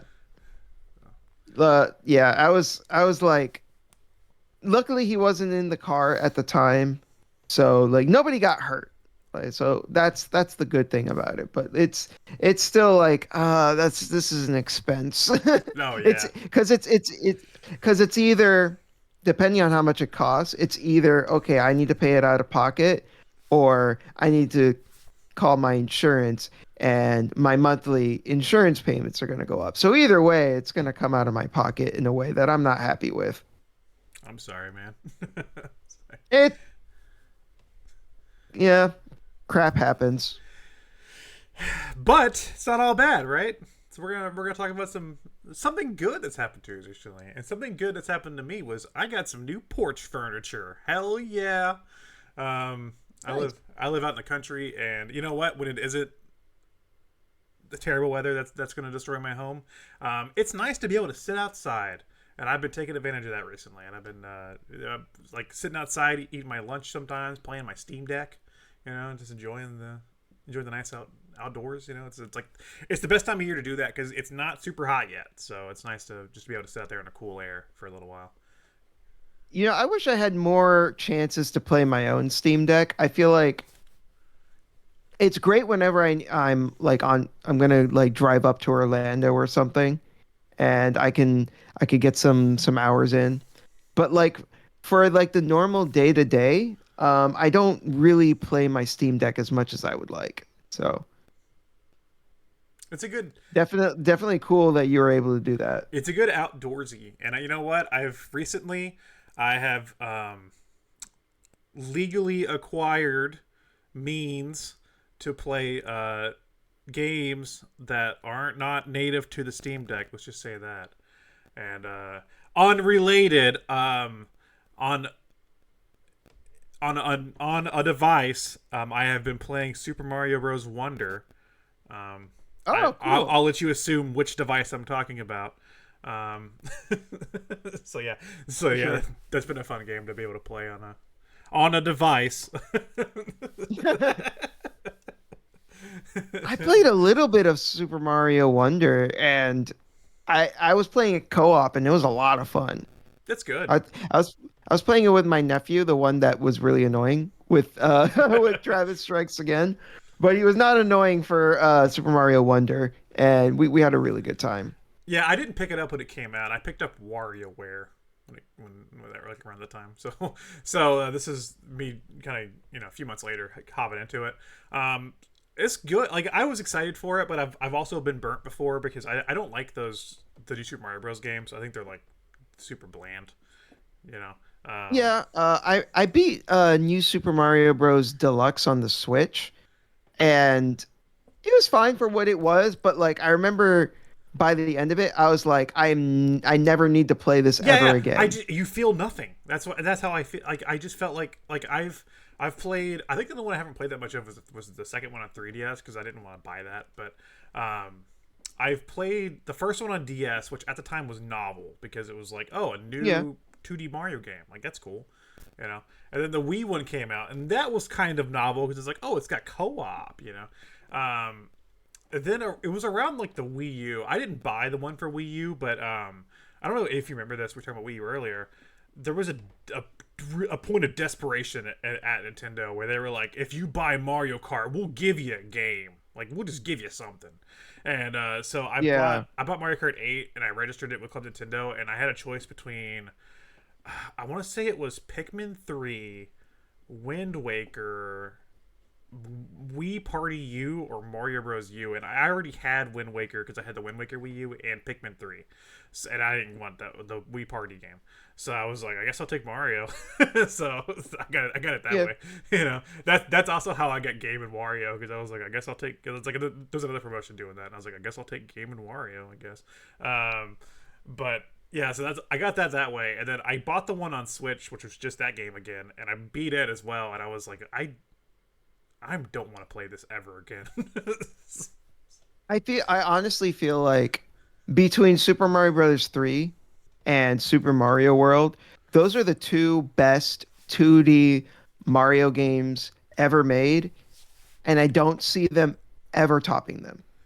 Yeah, I mean, like I like Mario One is probably my favorite gameplay wise, but three and World are probably just the best. Like they're really feature rich. You know, they're really like great games. Like it feels like They're beautiful games. Like the graphics for both of them yeah. are phenomenal. Like the music is top notch. They both just feel really good to play. Like the you know even if Wonder might like someone might argue is technically better. I don't know how you would prove that. I would still be like I'd still prefer World and 3. Like, you know? Yeah, it still lacks the heart that I think World had, especially. Um, World felt like you were traversing a world too. Like whenever you went to the different areas, you know. I'm very like being a kid and going through like the cave area, like the third area, or where I think it's the Yeah. third area. And just being like all the levels in there felt unique and cool. It's like I felt like I was in a cave. What I think Yeah. Wonder's the closest they've gotten though to like that feeling. I felt that when I was playing it though. Yeah, like I felt like okay, yeah, Wonder, this is like really really good. It's not for me. I call it nostalgia. It's for me. It's still not on that level, but like, yeah, this is the closest they've ever gotten, and that's pretty crazy. They need to just let Retro do it. I mean, I know they're working on Prime 4, which will never come out. But they need to just let Retro do it because I think Tropical Freeze was like the closest a game's come to like making me feel like that again. I, I think Nintendo do have it in them though, because um, my favorite Zelda for the longest time was A Link to the Past, but A Link Between Worlds, That's a good game. like I like it as much as A Link to the Past. I like them both the same, and I literally never thought that would ever happen. I thought A Link to the Past would be my favorite Zelda game. That's it. End of story. And then I played Link Between Worlds, and I was just like, wow, this is like one of the best Zelda games ever. Like, how'd they do that? This Yeah, is like on the same level. they have a bad habit of just not trying things with Mario, or like if they do, it's like baby steps. You know, it's like oh, Odyssey. Oh, look, you can throw your hat and you're a frog now. It's like, oh, that's cute, but like, yeah, Yeah, I wasn't the biggest fan of Odyssey.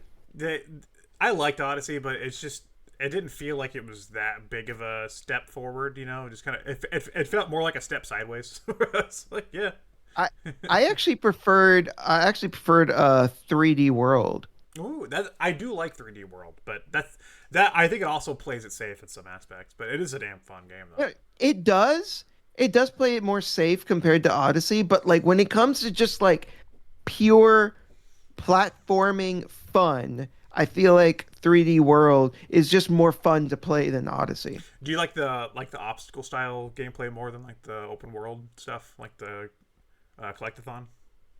Uh, I like both, but like I'm trying to think because like I beat Mario 64 as a kid, and I loved it as a kid. But whenever I go back to it, for whatever reason, I kind of bounce off of it. But as a kid, I also really loved Banjo Kazooie, and the last time I went back to Banjo Kazooie, I replayed and beat the whole game again. So like I think I still do really like that style of game. Mm. Um, it's just that I don't know. For me, like if you were to ask me, like, oh, what do you prefer, Odyssey or Banjo Kazooie?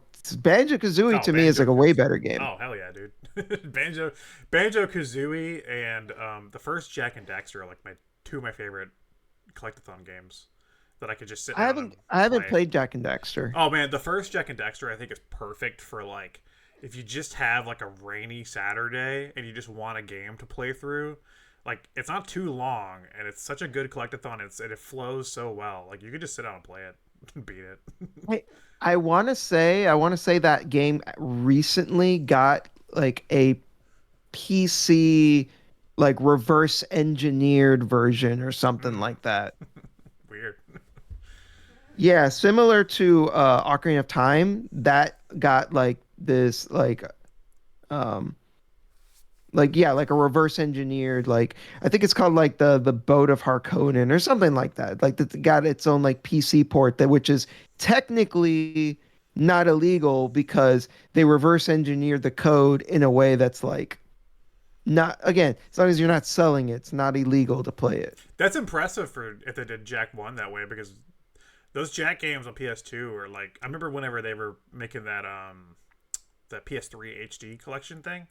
I Yeah. forgot what team ported that. It wasn't Naughty Dog, but I remember like seeing behind the scenes stuff where they were like, "How? What the hell did they do to make these run?" They were like, "What did Naughty Dog do on this?" Because we can't figure it out. I was like, "Oh, that's pretty funny."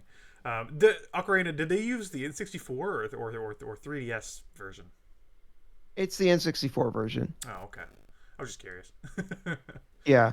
I know that they did the same for Paper Mario as well, but while they reverse engineered it, nobody has made like a PC port yet, Mm. which annoys me. So, and they did the same for Mario 64 as well. So you can play legally, play Mario 64 on your PC, and it's not a problem. But they haven't done that porting How process for legal is Paper it though, Mario. right? Like how legal can it be if it's still Mario? You just can't sell it. I think that's the stipulation. Is it? I mean, Nintendo took down that Metroid remake, right? That's the big one. Metroid 2 remake. Yeah, yeah. AM2R. Yeah, yeah. Which we found out they did that because they were just doing their own Metroid 2, but still. Yeah, I think that was less that fan game was illegal, and yeah, they just were like, okay, we can't have this like high profile, This release better get game. like this. Yeah, like we can't have it. We can't have them steal our thunder. And I agree. Yeah, I beat Samus Returns. I thought it was really good, but AM2R was better. Yeah, yeah, yeah.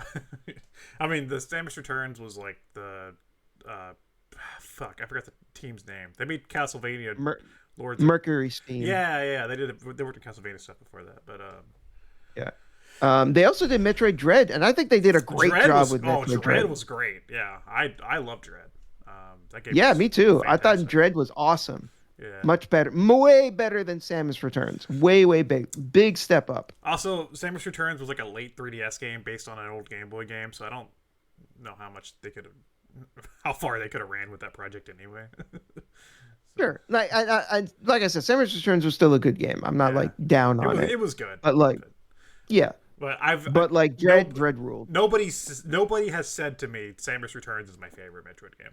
So, you know, and like I can't think of anyone who would say that. And I hear defenders for all the other Metroid games outside of like some of the like Prime Hunters and like Prime 3 maybe, but most of the other most of the other Metroid games, I hear people. Well, not other M, but doesn't count.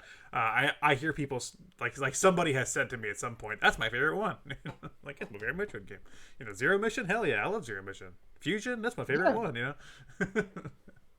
So. Of the Prime games, I've actually only ever beaten the first one. Oh. Hopefully they remaster 2 and 3. I guess. I don't know how they're gonna do 3. You guess. You guess. 3, I don't know how they would because it's so indented in its motion controls. I don't know how they would make that work. But I mean, the Joy-Cons still technically. Yeah, but do you want to do that? Yeah, exactly. Nah. Exactly. They'd have to Skyward Sword it and make it like you'd wiggle the stick or something to do it. I don't know how they would do it. But a lot of that game has motion control stuff in it, which was cool at the time, but now, no thank you. I did play a little bit of Metroid 3. And I do remember there was some stuff that you could do with like when you're in the ship, you could like turn knobs and stuff. You would be like or whatever. Yeah, and you can like tune like your radio and stuff and find like different channels, like different frequencies. Yeah. I remember that being kind of neat, but like, yeah, nowadays it would just be like, what are you doing? It's a waste of time. She has a grapple beam, and she can use that to like solve puzzles and stuff too. Where you have to like swing it in different directions and stuff. And yeah, it's a cool game, but yeah, they would need to rework a lot of it to get it going. Yeah. On a non. Hey, give me 1 sec. I'm gonna turn on the light because I'm looking kind of dark. Oh here. Yeah, you are. I just know so. Well, while Daniel's gone, I'll talk about Metroid Prime Pinball. There we go. Sorry, I was talking about Metroid Prime Pinball while you were gone to the audience, so that they know that's important. That's one Metroid game I don't think I'm ever gonna play. Come on, man! You like pinball? I've never really gotten into pinball. Well, now you are with Metroid Prime Pinball. I did remember seeing a pinball documentary and thinking that it was kind of neat, but that's about it. Pinball Wizard was it the name of it? I'm just making something up. I think it was called Full Tilt or something like that. Ah, damn it! I was trying to think like what would I name a documentary, and I would name it Pinball Wizard after the Who. Okay, let me see if I can find it. Pinball, the man who saved the game. That is not it. Okay, yeah, it was called Full Tilt, and the whole thing is actually on YouTube. It's not very long. It's only like 20 minutes. No, is that even a documentary? 20 minutes? Oh no, wait, I'm wrong. There's another one. This is the one I'm thinking of. It's called Special When Lit, a pinball documentary. That's like an hour. That's an awful and 30 name. minutes. That's a terrible name. Who came up with that one? Special When Lit. Yeah, I could think of like 3 better pinball puns than that. You know, like flipping out. that's a better one. Yeah, I think I also saw the Full Tilt one, but the one that I was thinking of is Special When Lit. I vividly remember like at some point they're kind of like one of the people are like down on video games and they're like, pinball's a game of real skill unlike video games, and then I was just like, whoa buddy, you need to chill out. I mean, don't get me wrong, I like pinball. Like I've been to a few arcades in Tennessee that like preserve tables, and I get to like experience it. It's cool, but like, how can you play pinball and be like, video games are for fucking losers? I only Yeah. play pinball. Like like pinball's fun, but like they're both a game of skill. I mean, Yeah, I don't know, it just seemed like a out of touch boomer, just like shaking fist at cloud type ooh, of shit. yeah, I get it. There's a barcade like an hour from me that I go to sometimes, and they have a pretty big selection of pinball tables, but I only go because they have in like the corner of this area, like they have a whole room full of like pinball tables, and some are old, some are new. It's pretty cool. But in the corner, right next to each other, they have the 90s Sega Starship Troopers table, and then Whoa. right next to it they have this came out in like 2016, 17, 18, I think. They have the Primus pinball table. So I just hog that wall because I can play Starship Troopers and Primus back to back. Nice. Very nice. So I Primus, like the band? Yeah, like the band Primus. They have they I think it was 2018. They made a pinball table based on Primus, That's super weird. and they play. I know music. that. I know that Primus is currently. I don't think right this second, but I know they're going to go on tour with Coheed and Cambria soon. Unfortunately, nowhere near where I live, but whatever. What a weird combo. Yeah, that's a weird combo, right? Of course, who do you pair with Primus to begin with, right? I have no idea. I'm a Primus fan, but like, yeah, I don't know. I would never recommend Primus to anybody. So, you know what I mean? It's like I appreciate it, but I never like somebody was like, man, what band should I check out? I'm never like, oh man, check out Primus. Check out. Jerry was. You have to be like a.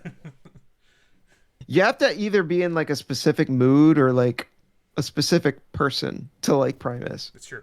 It's true. Or both. Yeah. I realized we got off on a Nintendo tangent and then kind of just found our way down this rabbit hole. I never got to ask you what your positive thing was. Oh. Yeah.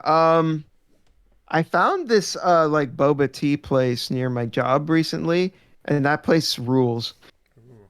Like I think I spent more money than I should have on their milk teas and their like Japanese donuts. They're so good. They have a taro donut that's really good. They have another donut that's made with guava and cheese.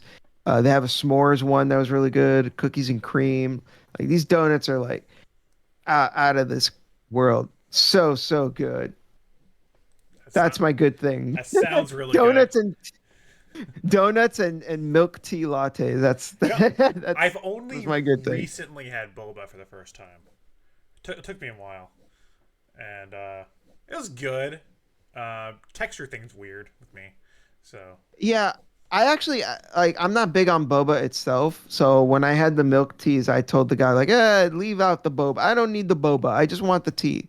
that's probably what I would do too. I have a weird texture thing with food, especially like I don't like Ruffles chips or anything like with like ridges. Mm-hmm. So yeah, it was kind of a weird thing with the boba. I didn't mind it, but if I had my druthers, right, that's what they say. I would not have the boba.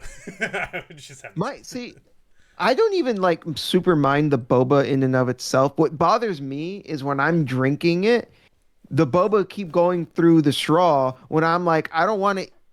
I'm like, I just want more tea. I don't want to eat more boba. Like, get out of here. Get out of here. Yeah, I get it. But the donuts sound awesome. Dude, those donuts were so good. I like and I gotta be careful with sugar. I'm not diabetic yet, but like my blood sugar is like not the best, so I need to be careful. But I was like, man, these donuts are good. I'll just like run an extra lap at the gym or something. Dude, I feel it. My dad's diabetic, so like I'm not at that point yet, but I know it's coming for me. it's coming, you know. Yeah, you just got to be careful with what you eat. Yeah, I try to, but you know, sometimes you just got to give in, you know, just get a little bit of sweet. So. Yeah, what really gets you more than sweet stuff is actually just bread. Oh yeah, yeah. I don't I don't eat that much bread, and when I do, I usually go wheat anyway. When I have bread, so I don't have Yeah, that's the way to do it. I don't do a lot of white I bread. think so. Like what really killed me was that when I used to work at this construction place, and every time we would have like we had a little old lady that would like make coffee, and any excuse she had, she would make coffee. But the thing is, the way that she made the coffee was that she had like a literal like little mound of sugar that the coffee would drip into, and that's how she made the coffee. Jeez. And I blame that for my blood sugar being as high as it is, because I drank that coffee like all the time.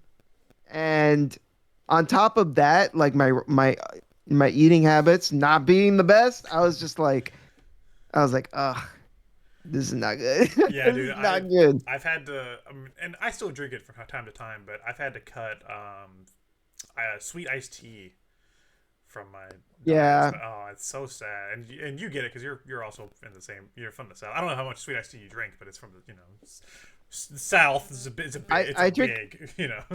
I drink a lot of tea, but nowadays I have to drink unsweet tea Yeah. exclusively. Oh, and it's weird, dude. Because the first time I ever like drank unsweet tea, I was like, oh, you know, it was like, oh no. Yeah, But yeah, but then you just like get used to it, you know. And now I can just drink yeah, exactly. it. You know. Now it's see now it's the opposite problem where like whenever I drink tea that is sweetened, I don't like it anymore. I'm just like, ugh, this tastes, ugh, it's way too sweet. I don't like it. Give That's me my tea without sugar. I don't want it. that's funny.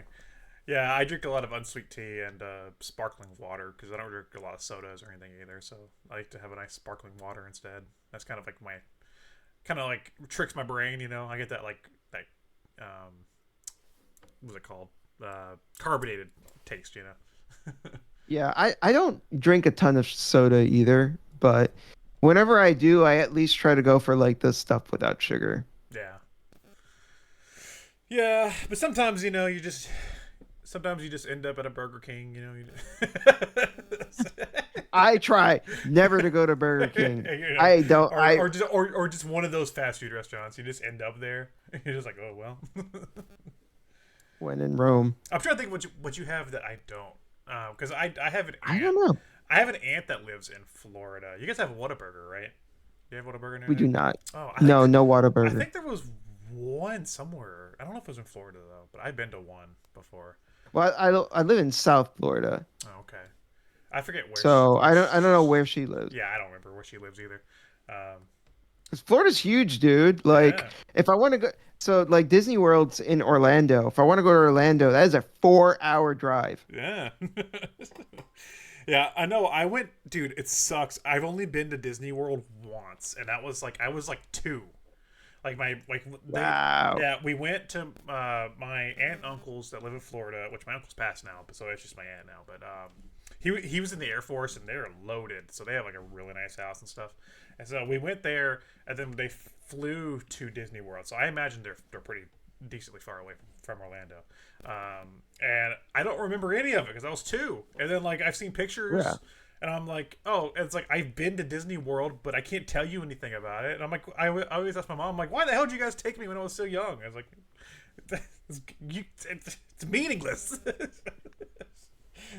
Yo, I've honestly been to Disney World so many times. Like, I remember there was like especially when I was younger, when I like between like when I was still in school, basically, it was like I would go to Disney, almost every year, basically. Can you give me? I remember. I'm gonna do a segment off the top of my head right here. I didn't plan this. Can you give me Daniel Santos's top 5 things to do in Disney World? Okay, top 5 things. In no particular order. No. You got to do character breakfast. Whether it's in the Contemporary, whether it's in the Polynesian, whether it's in the Grand Floridian, do the character breakfast. The character breakfast is incredibly good. You don't even need like the good thing about the character breakfast is you don't even need to technically go to any of the parks to do it. Like it's you could just be in Orlando and you can just be like, I want an amazing breakfast. You can just get reservations and just go there, and you don't have to pay for like parking, or you know, you just go to the breakfast and it's awesome. And any of the three are great. I'd say uh the one in the Grand Floridian, that one is probably the best one because you could there's at least last time I went, I don't know if they changed it, but like there was like a guy that would custom make omelets for you. So good. And the one in the Polynesian is not. It's so like the Grand Floridian and the Continental, or the Contemporary. I'm sorry. Those are like more buffet style, but the one in the Polynesian, they kind of bring the food to your table. So that one is a little bit different, but still also really good.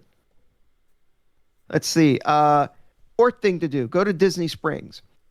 Similar in that it's not a matter of like paying for parking or anything like that. It's not really a park per se. It's more like an open mall. So, in fact, I've been to Disney Springs pretty recently simply because I went to see a band there. I saw a concert there. They have a place called the House of Blues, which is basically a concert venue. And I saw a band called Hail the Sun, which is basically like a post-hardcore band. And that was fucking awesome.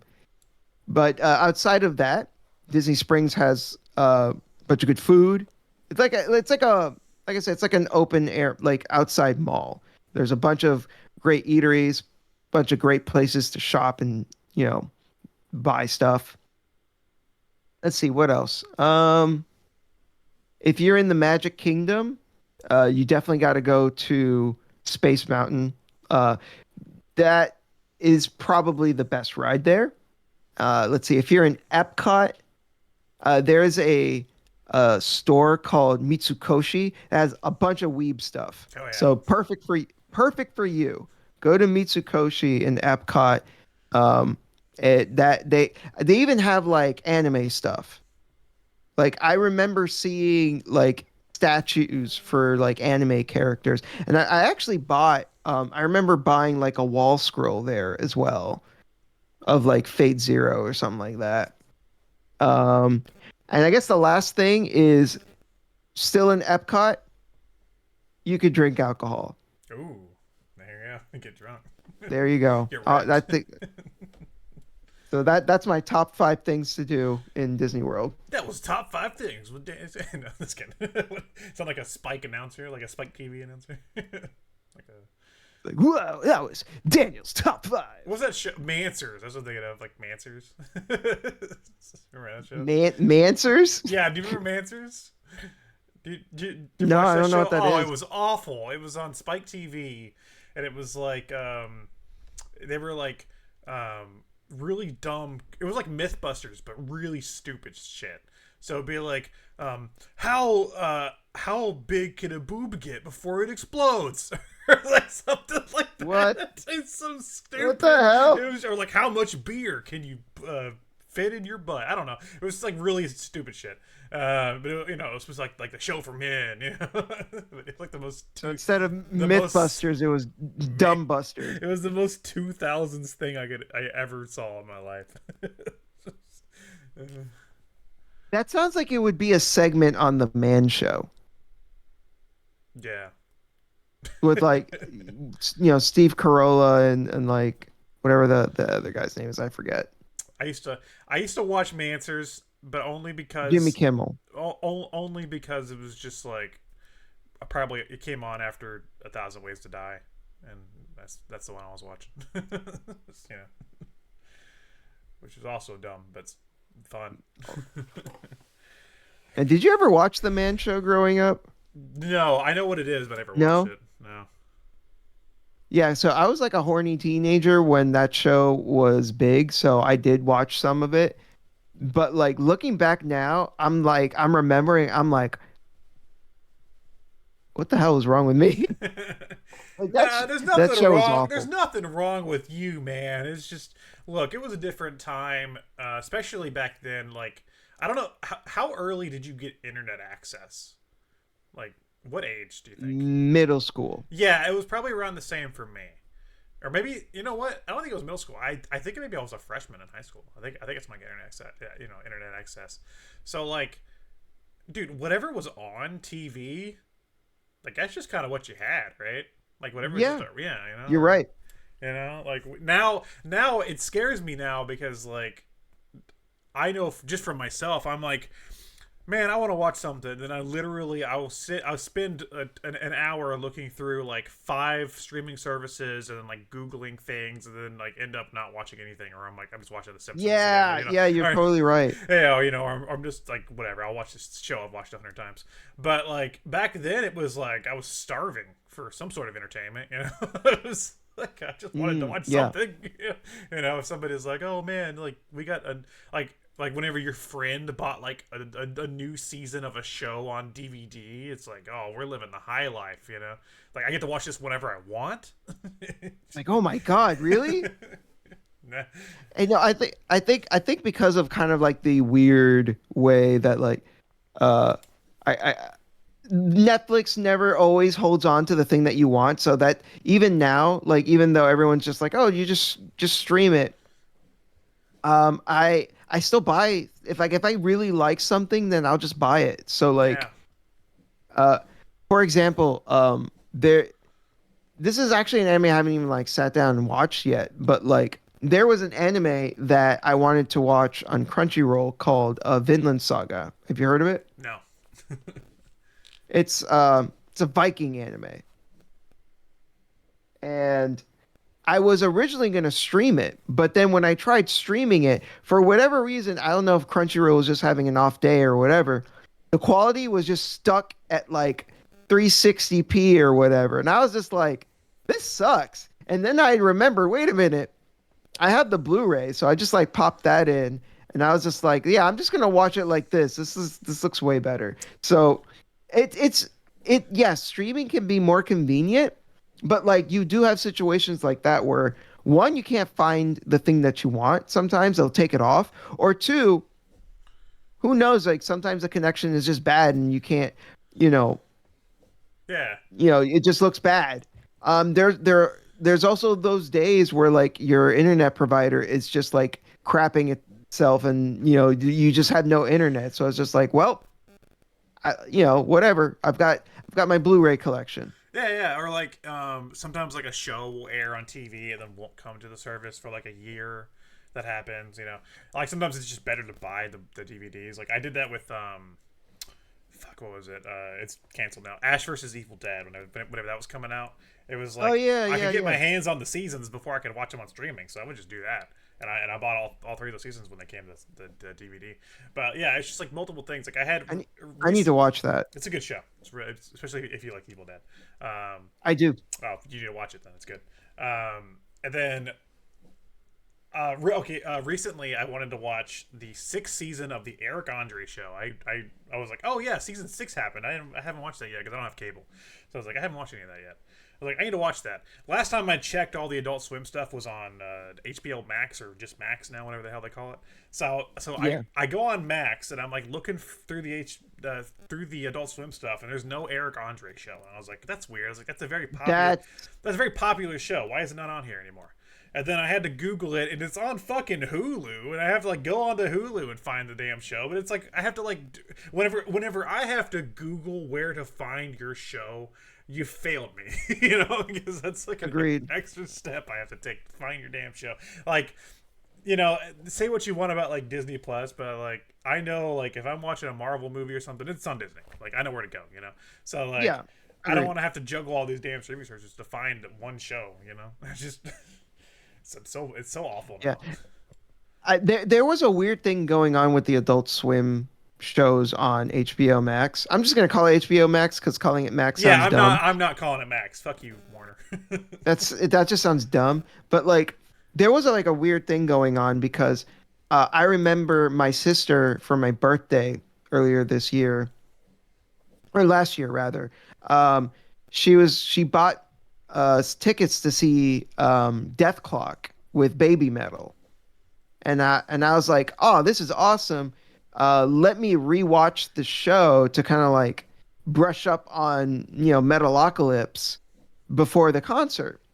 And I remember I was watching like I saw all of like season one, and I think I got halfway through like season two, and then all of a sudden HBO Max took it off Oh no. the streaming service, and I was like, what the fuck? And then all of a sudden they put it back, and then I looked up online, and it looks like people were so pissed about HBO Max like taking off like Adult Swim shows, they made enough of a ruckus that that they were like, okay, fine, we'll put it back. Leave us alone. I mean, yeah. I mean, where else are you gonna watch that stuff, right? I mean, unless you own the DVDs. I mean, yeah. No, I didn't know. I don't own the DVDs for it, so I was I like, yeah, I need to get the ones from Metalocalypse. I love that show. I'm so jealous yeah, about the concert, man. dude, it was awesome. I'm It was jealous to awesome. see that. And I had no expectations for Baby Metal, but they put on a great show as well. Like, I was like, cool, some cute little Japanese girls dancing around to death metal. Cool. But Yeah. yeah, no, like, Death Clock like fucking ruled. And something I thought was really cool about that show as well was at some point Brendan Smalls, because he's pretending to be Nathan Explosion, Yeah. was like, "Whoa, it's so good to be back in my home state of Florida." Because then I looked it up and I was like, because I thought Brendan was talking about himself, and I was like, Brendan wasn't born in Florida. And then that's when I looked at I realized like, wait a minute, no, Nathan Explosion is from Florida. Yeah, Nathan's from Florida. That's like I think there was something about that in the dad episode because that's like my favorite Nathan line where he's talking about like they're all talking about how much their dad sucks except for Nathan's dad's awesome. He's like my dad rules. Yeah, and then hard cuts to them playing like go karts. It's such a funny episode. Yeah, it's just like I hate shenanigans like that. Like I own Aqua Teen on DVD because that's like one of my comfort shows, and it's like, man, if I can't just watch Aqua Teen, I'm gonna batter somebody up. I'm gonna go run out the street. I love and beat Carl. Yeah. There's like this great like clip of Carl in the elevator in Evangelion. I don't know if you ever seen Evangelion. No, but I know I only know it tangentially because of Mega 64 where they did their like live versions. You know what I'm talking about? Yeah. That's like the only reason why I even know anything about it. So like there's like a scene in one of like the later episodes of Evangelion where like it's supposed to be this like awkward silence between like two characters, and then someone put Carl in that scene between them in the elevator, and eventually he just says, "This doesn't mean nothing. Nothing means nothing," or something like that. It's the funniest shit. That's so good. It's great. Like yeah. Sorry, go ahead. No, I was gonna say like I feel like even if you've never seen Evangelion, it's a funny clip. Well, Kara's just funny in general, but yeah, He is. I need to watch more anime, man. I'm so like, I watched anime as a teenager, and then I stopped watching anime at one point, and then like now everybody talks to me about anime, and I just feel like I don't know what they're talking about anymore.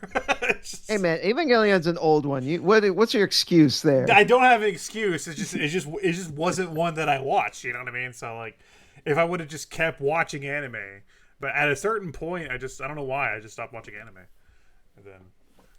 Yeah. I definitely don't watch as much anime as I used to.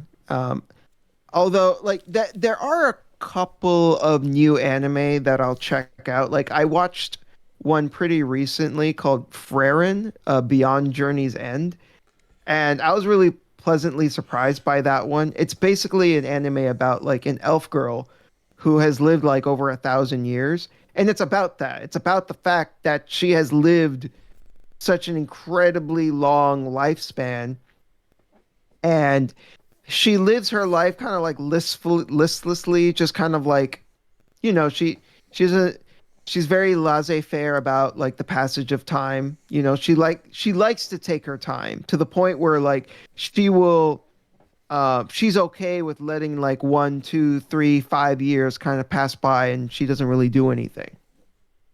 Um, but then um, she has this like 10-year journey with some dudes to defeat like the Demon King. And to her, 10 years is like a blink of an eye. It doesn't mean anything. She's just like, whatever, 10 years. But then it's several decades after that journey, and she meets with Himmel, the hero, um, and he's old. And she's just like, kind of like, she understands, obviously, that humans get old, but I think this was like the only human, along with like the other two, that she's actually like had some sort of a relationship with. So she was kind of taken back by like, oh shit, you're old. And then the rest of the show is her kind of like reflecting on that like 10-year journey and kind of realizing that it meant a lot more to her than she realized. Mm, okay. And a lot of the show, like after that, she joins up with like some new characters. And so what ends up happening is she's going on a new journey with new characters. And on this journey, it reminds her of stuff that happened from the previous journey, and there's like parallels. So it will like flash back to like stuff that happened. So like there was one scene in particular that I think was really beautiful, was really great. Was she was in a restaurant, and she was in that restaurant, all those years ago when she did that journey. And she asked the guy, she was like, hey, the food here is really good. Can you promise me that, the food will taste the same, decades from now? And he said that I promise you that, that these are like my family recipes. I promise you come back like hundreds from years from now. This place will still be here and the food will taste the same.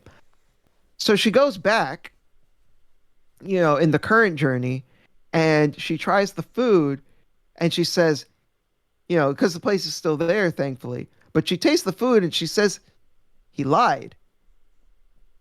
The food is even better now. And I thought that was just such like a great little moment. Wow. It sounds cool.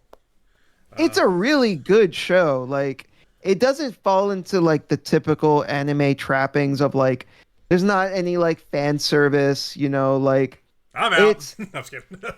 yeah,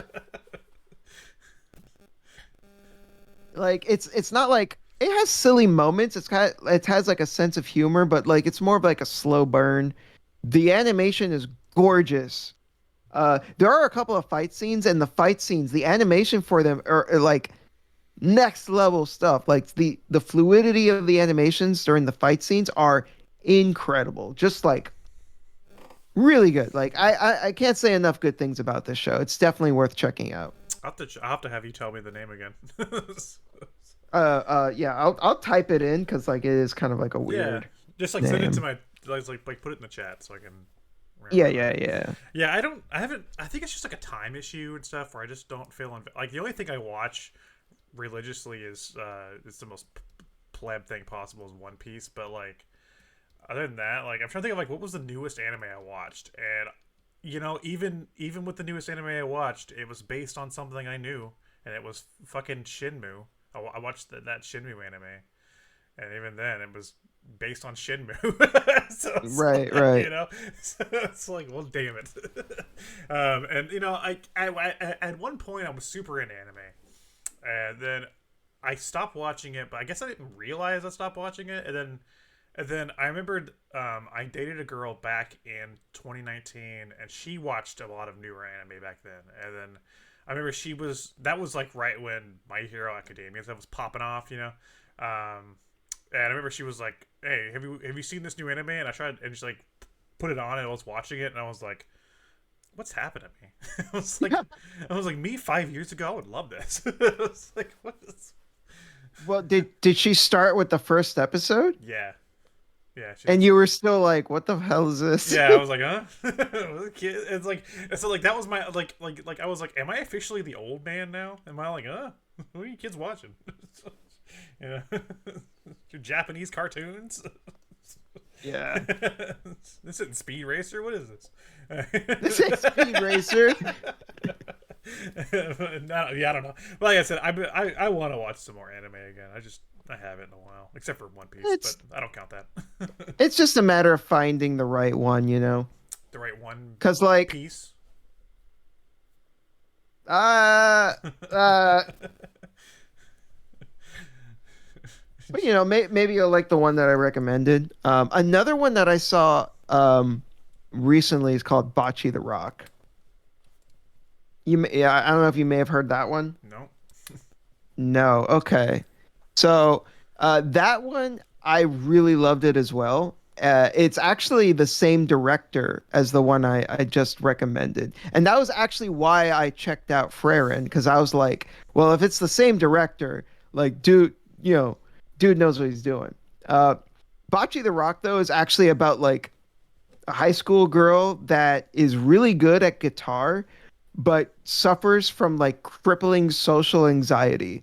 So she wants to make a band, and she wants to like basically like stop being such like an antisocial weirdo, but like she can't. So the show is basically about her like her connection to music, and like eventually learning to kind of like slowly come out of her shell, meet new people, and you know, yeah, just kind of like better herself. And like it's I don't feel like I'm doing a good job of like getting across like what makes the show so good, but like it's kind of hard to describe. I feel like I personally relate to it because I'm also kind of introverted, and obviously I love rock music. Mm. But like on top of like relating to her, the show's also really funny, and yeah, I don't know. It's just a really it was just a really like cozy show to watch. You know, I have watched anime recently. I just remembered. There's a free service because like, I don't have Crunchyroll or anything. Because why would I right now if I'm not watching anime? But I Right. remembered I tried out. I think it was called. You know, there's like a million channels now, apps. I think it was Crush Anime, which is mainly they just show old stuff. So I remember I like downloaded that, and I ended up watching a bunch of like Robotech and stuff one day. I was just like, yeah, well, yeah. Nothing wrong with that. Yeah. So, but yeah, I just or like whenever somebody like tries to talk to me about anime, they'll be like, "Hey, yeah, I'm talking about I don't know what the newer popular ones are. Demon Slayer, is that one? Demon. Yeah, Demon Slayer, Jujutsu Kaisen. Yeah, that's why I talk about those, and I'm just like, yeah, but Trigun though, you know, just. Hey, Trigun fucking rules. Oh hell yeah, it does. I'm still upset that only got a DVD release and never like a Blu-ray release. Like, what's up with that? I have the DVDs. I wish they would do a Blu-ray set for. Me too. I have the DVDs. Yeah, Blu-ray would be that would be so nice. So I'm still mad about that. I need to get it. Like I don't think I'll ever get into like the newer shonen stuff, but you know, I need to try some newer animes out and see if I like them. Speaking of old anime getting Blu-ray releases, they did that for Berserk recently, which I was shit. very. Yep. It's on the Crunchyroll store. You can get it. That's pretty sick. I was really happy about that. I've been buying the Blu-ray releases for Bleach as they come out, so pretty excited. Whoa, pretty that's high. a blast from the past. Oh, I haven't yeah. watched Bleach. I haven't watched Bleach since high school. Oh my god. I love Bleach, so that's like hell yeah. The reason I stopped watching it was simply because I had caught up, and then I was watching the episodes weekly, and then it was going to start a new filler arc, and I was like, I am not going to watch weekly episodes that are just filler. Oh yeah. I was like, I am not doing that, and then I just never went back to Bleach. Yeah, that's the worst when you get to that point. It's like you're just watching nothing episodes, and you're like, That happened to you in Naruto as well, where I remember watching. I think I actually watched all of the filler of Naruto, and then by the time Shippuden happened, I was so like burnt out on all the filler episodes that like I just didn't want to bother. yeah, that's. When it comes to those popular shonen animes, that's why I appreciate One Piece, because there's not really a lot of filler. It's mainly like the filler episodes happen, but they're like it'll be like 3 episodes, and then I'll be like, all right, back to it. So Right. but again, Did you like? Oh, sorry. Go ahead. No, I was gonna ask. Did you like the live action one? Yeah, I did. I'm not saying it's perfect, but I did like it. I thought it was good. So I'm hoping they make improvements with the second season that's coming. Curious what the hell Chopper's gonna look like. What is he gonna look like? Is he gonna be a boy? It's a reindeer. It's gonna be a CG reindeer. Is it gonna be a puppet? It's gonna be like Baby Yoda. Well, they're gonna if they're gonna, which I mean they could change him. I mean Usopp look it's just a guy now. He's not Usopp, but like if they change him, are they just gonna make him just a doctor, or is he still gonna do like his different points and attacks where he shape shifts into like different versions? Because like that's what I'm curious about. Is like how the hell are they gonna do that? Even if they choose like a kid to play Chopper that's like looks like a reindeer, are they gonna morph his body around to make him a giant thing? Or like there's that there's like certain points where like he goes like full monster mode, and there's like I'm like how is any of this gonna work? Yeah, I mean, I don't know anything about One Piece, but I do know that like the character designs are pretty nuts. And I'm looking at them and I'm like, how the hell do you do that live action? Yeah, some of them I'm like, you need to give up on that one. You need to just don't even try it, But now this next season they're gonna, at least for the main characters, we know I know which arc they're gonna end at. They're gonna end at Alabasta, so I know they're at least gonna do Chopper and Nico Robin. Not Robin's not hard; she's just a girl that she can sprout arms out of things, So. Yeah, but how are they gonna do Big Mom? Yeah. Oh man, when they get the whole cake. Okay, if they even last the whole cake, because the way did you watch the live action show? No. The way it worked was and I thought it was smart. They took an arc, and they basically made it 1 or 2 episodes of the show, like hour episodes, which works because you can just tell the basic story of that arc in like an hour or maybe 2 hours if you need it. So I thought that was smart. So, but even at that, they only got through the first 50 episodes of the anime. So, if they go all the way to whole cake, that's gonna, I don't know, the cast they're gonna be old as hell by that point. It's gonna take them a while. So I don't think they'll ever get to that point. Okay, for sure. Like I said, I don't know anything about One Piece. I just remember because I used to edit videos for a friend of mine, and he ran like an anime channel.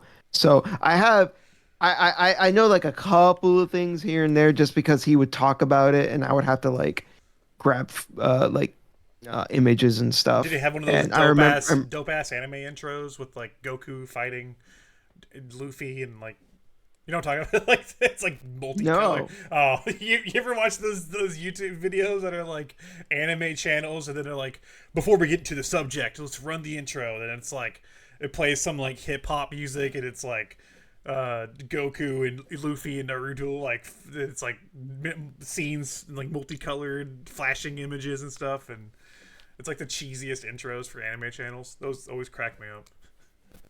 I haven't seen one with like Goku and Luffy like fighting it out, but that sounds pretty. That sounds pretty on brand for that community. Yeah. So. I don't mean to cut this short, but I'm gonna be having dinner soon. Yeah, I was gonna suggest we wrap it up. We went a little longer than most of my normal episodes. Let me see where we're at. We're at 222. This is my longest episode. Of course, this is my 3rd episode. But this is my longest episode. So, before we end, I do have a very short segment, and this segment does end the show. It's the last segment I do on every episode. So if you're ready, we can get into it. You ready? All right, cool. Let's do it. This segment is called 30 Seconds to Tell, and I'm going to tell you when to start. Basically, Daniel, I'm going to get a timer started. I'm going to give you 30 seconds to tell the audience who you are and where to find you on the internet. Just in case they want to follow you any further. And, got 30 seconds. No, that's 30 minutes. I need to stop watching. There we go. And once the 30 seconds are over, the show ends, hard cut. So if you're not done talking by the end of those 30 seconds, sorry. The show's it's just going to cut off. Whenever you're ready, I can start the timer. Whenever you're ready, I'm good. Starting the timer now. All right, my name is Daniel Santos. I'm a video essay. I talk about video games and anime on YouTube. So just look up my name and stuff like Gundam. There you go. Oh yeah, you did that in 15 seconds. Pretty good. So that means we still got 10 seconds to chill till the show ends. All right, I like this. Do you want to 10 give me, seconds? Okay, 5 seconds. Give me like one last word.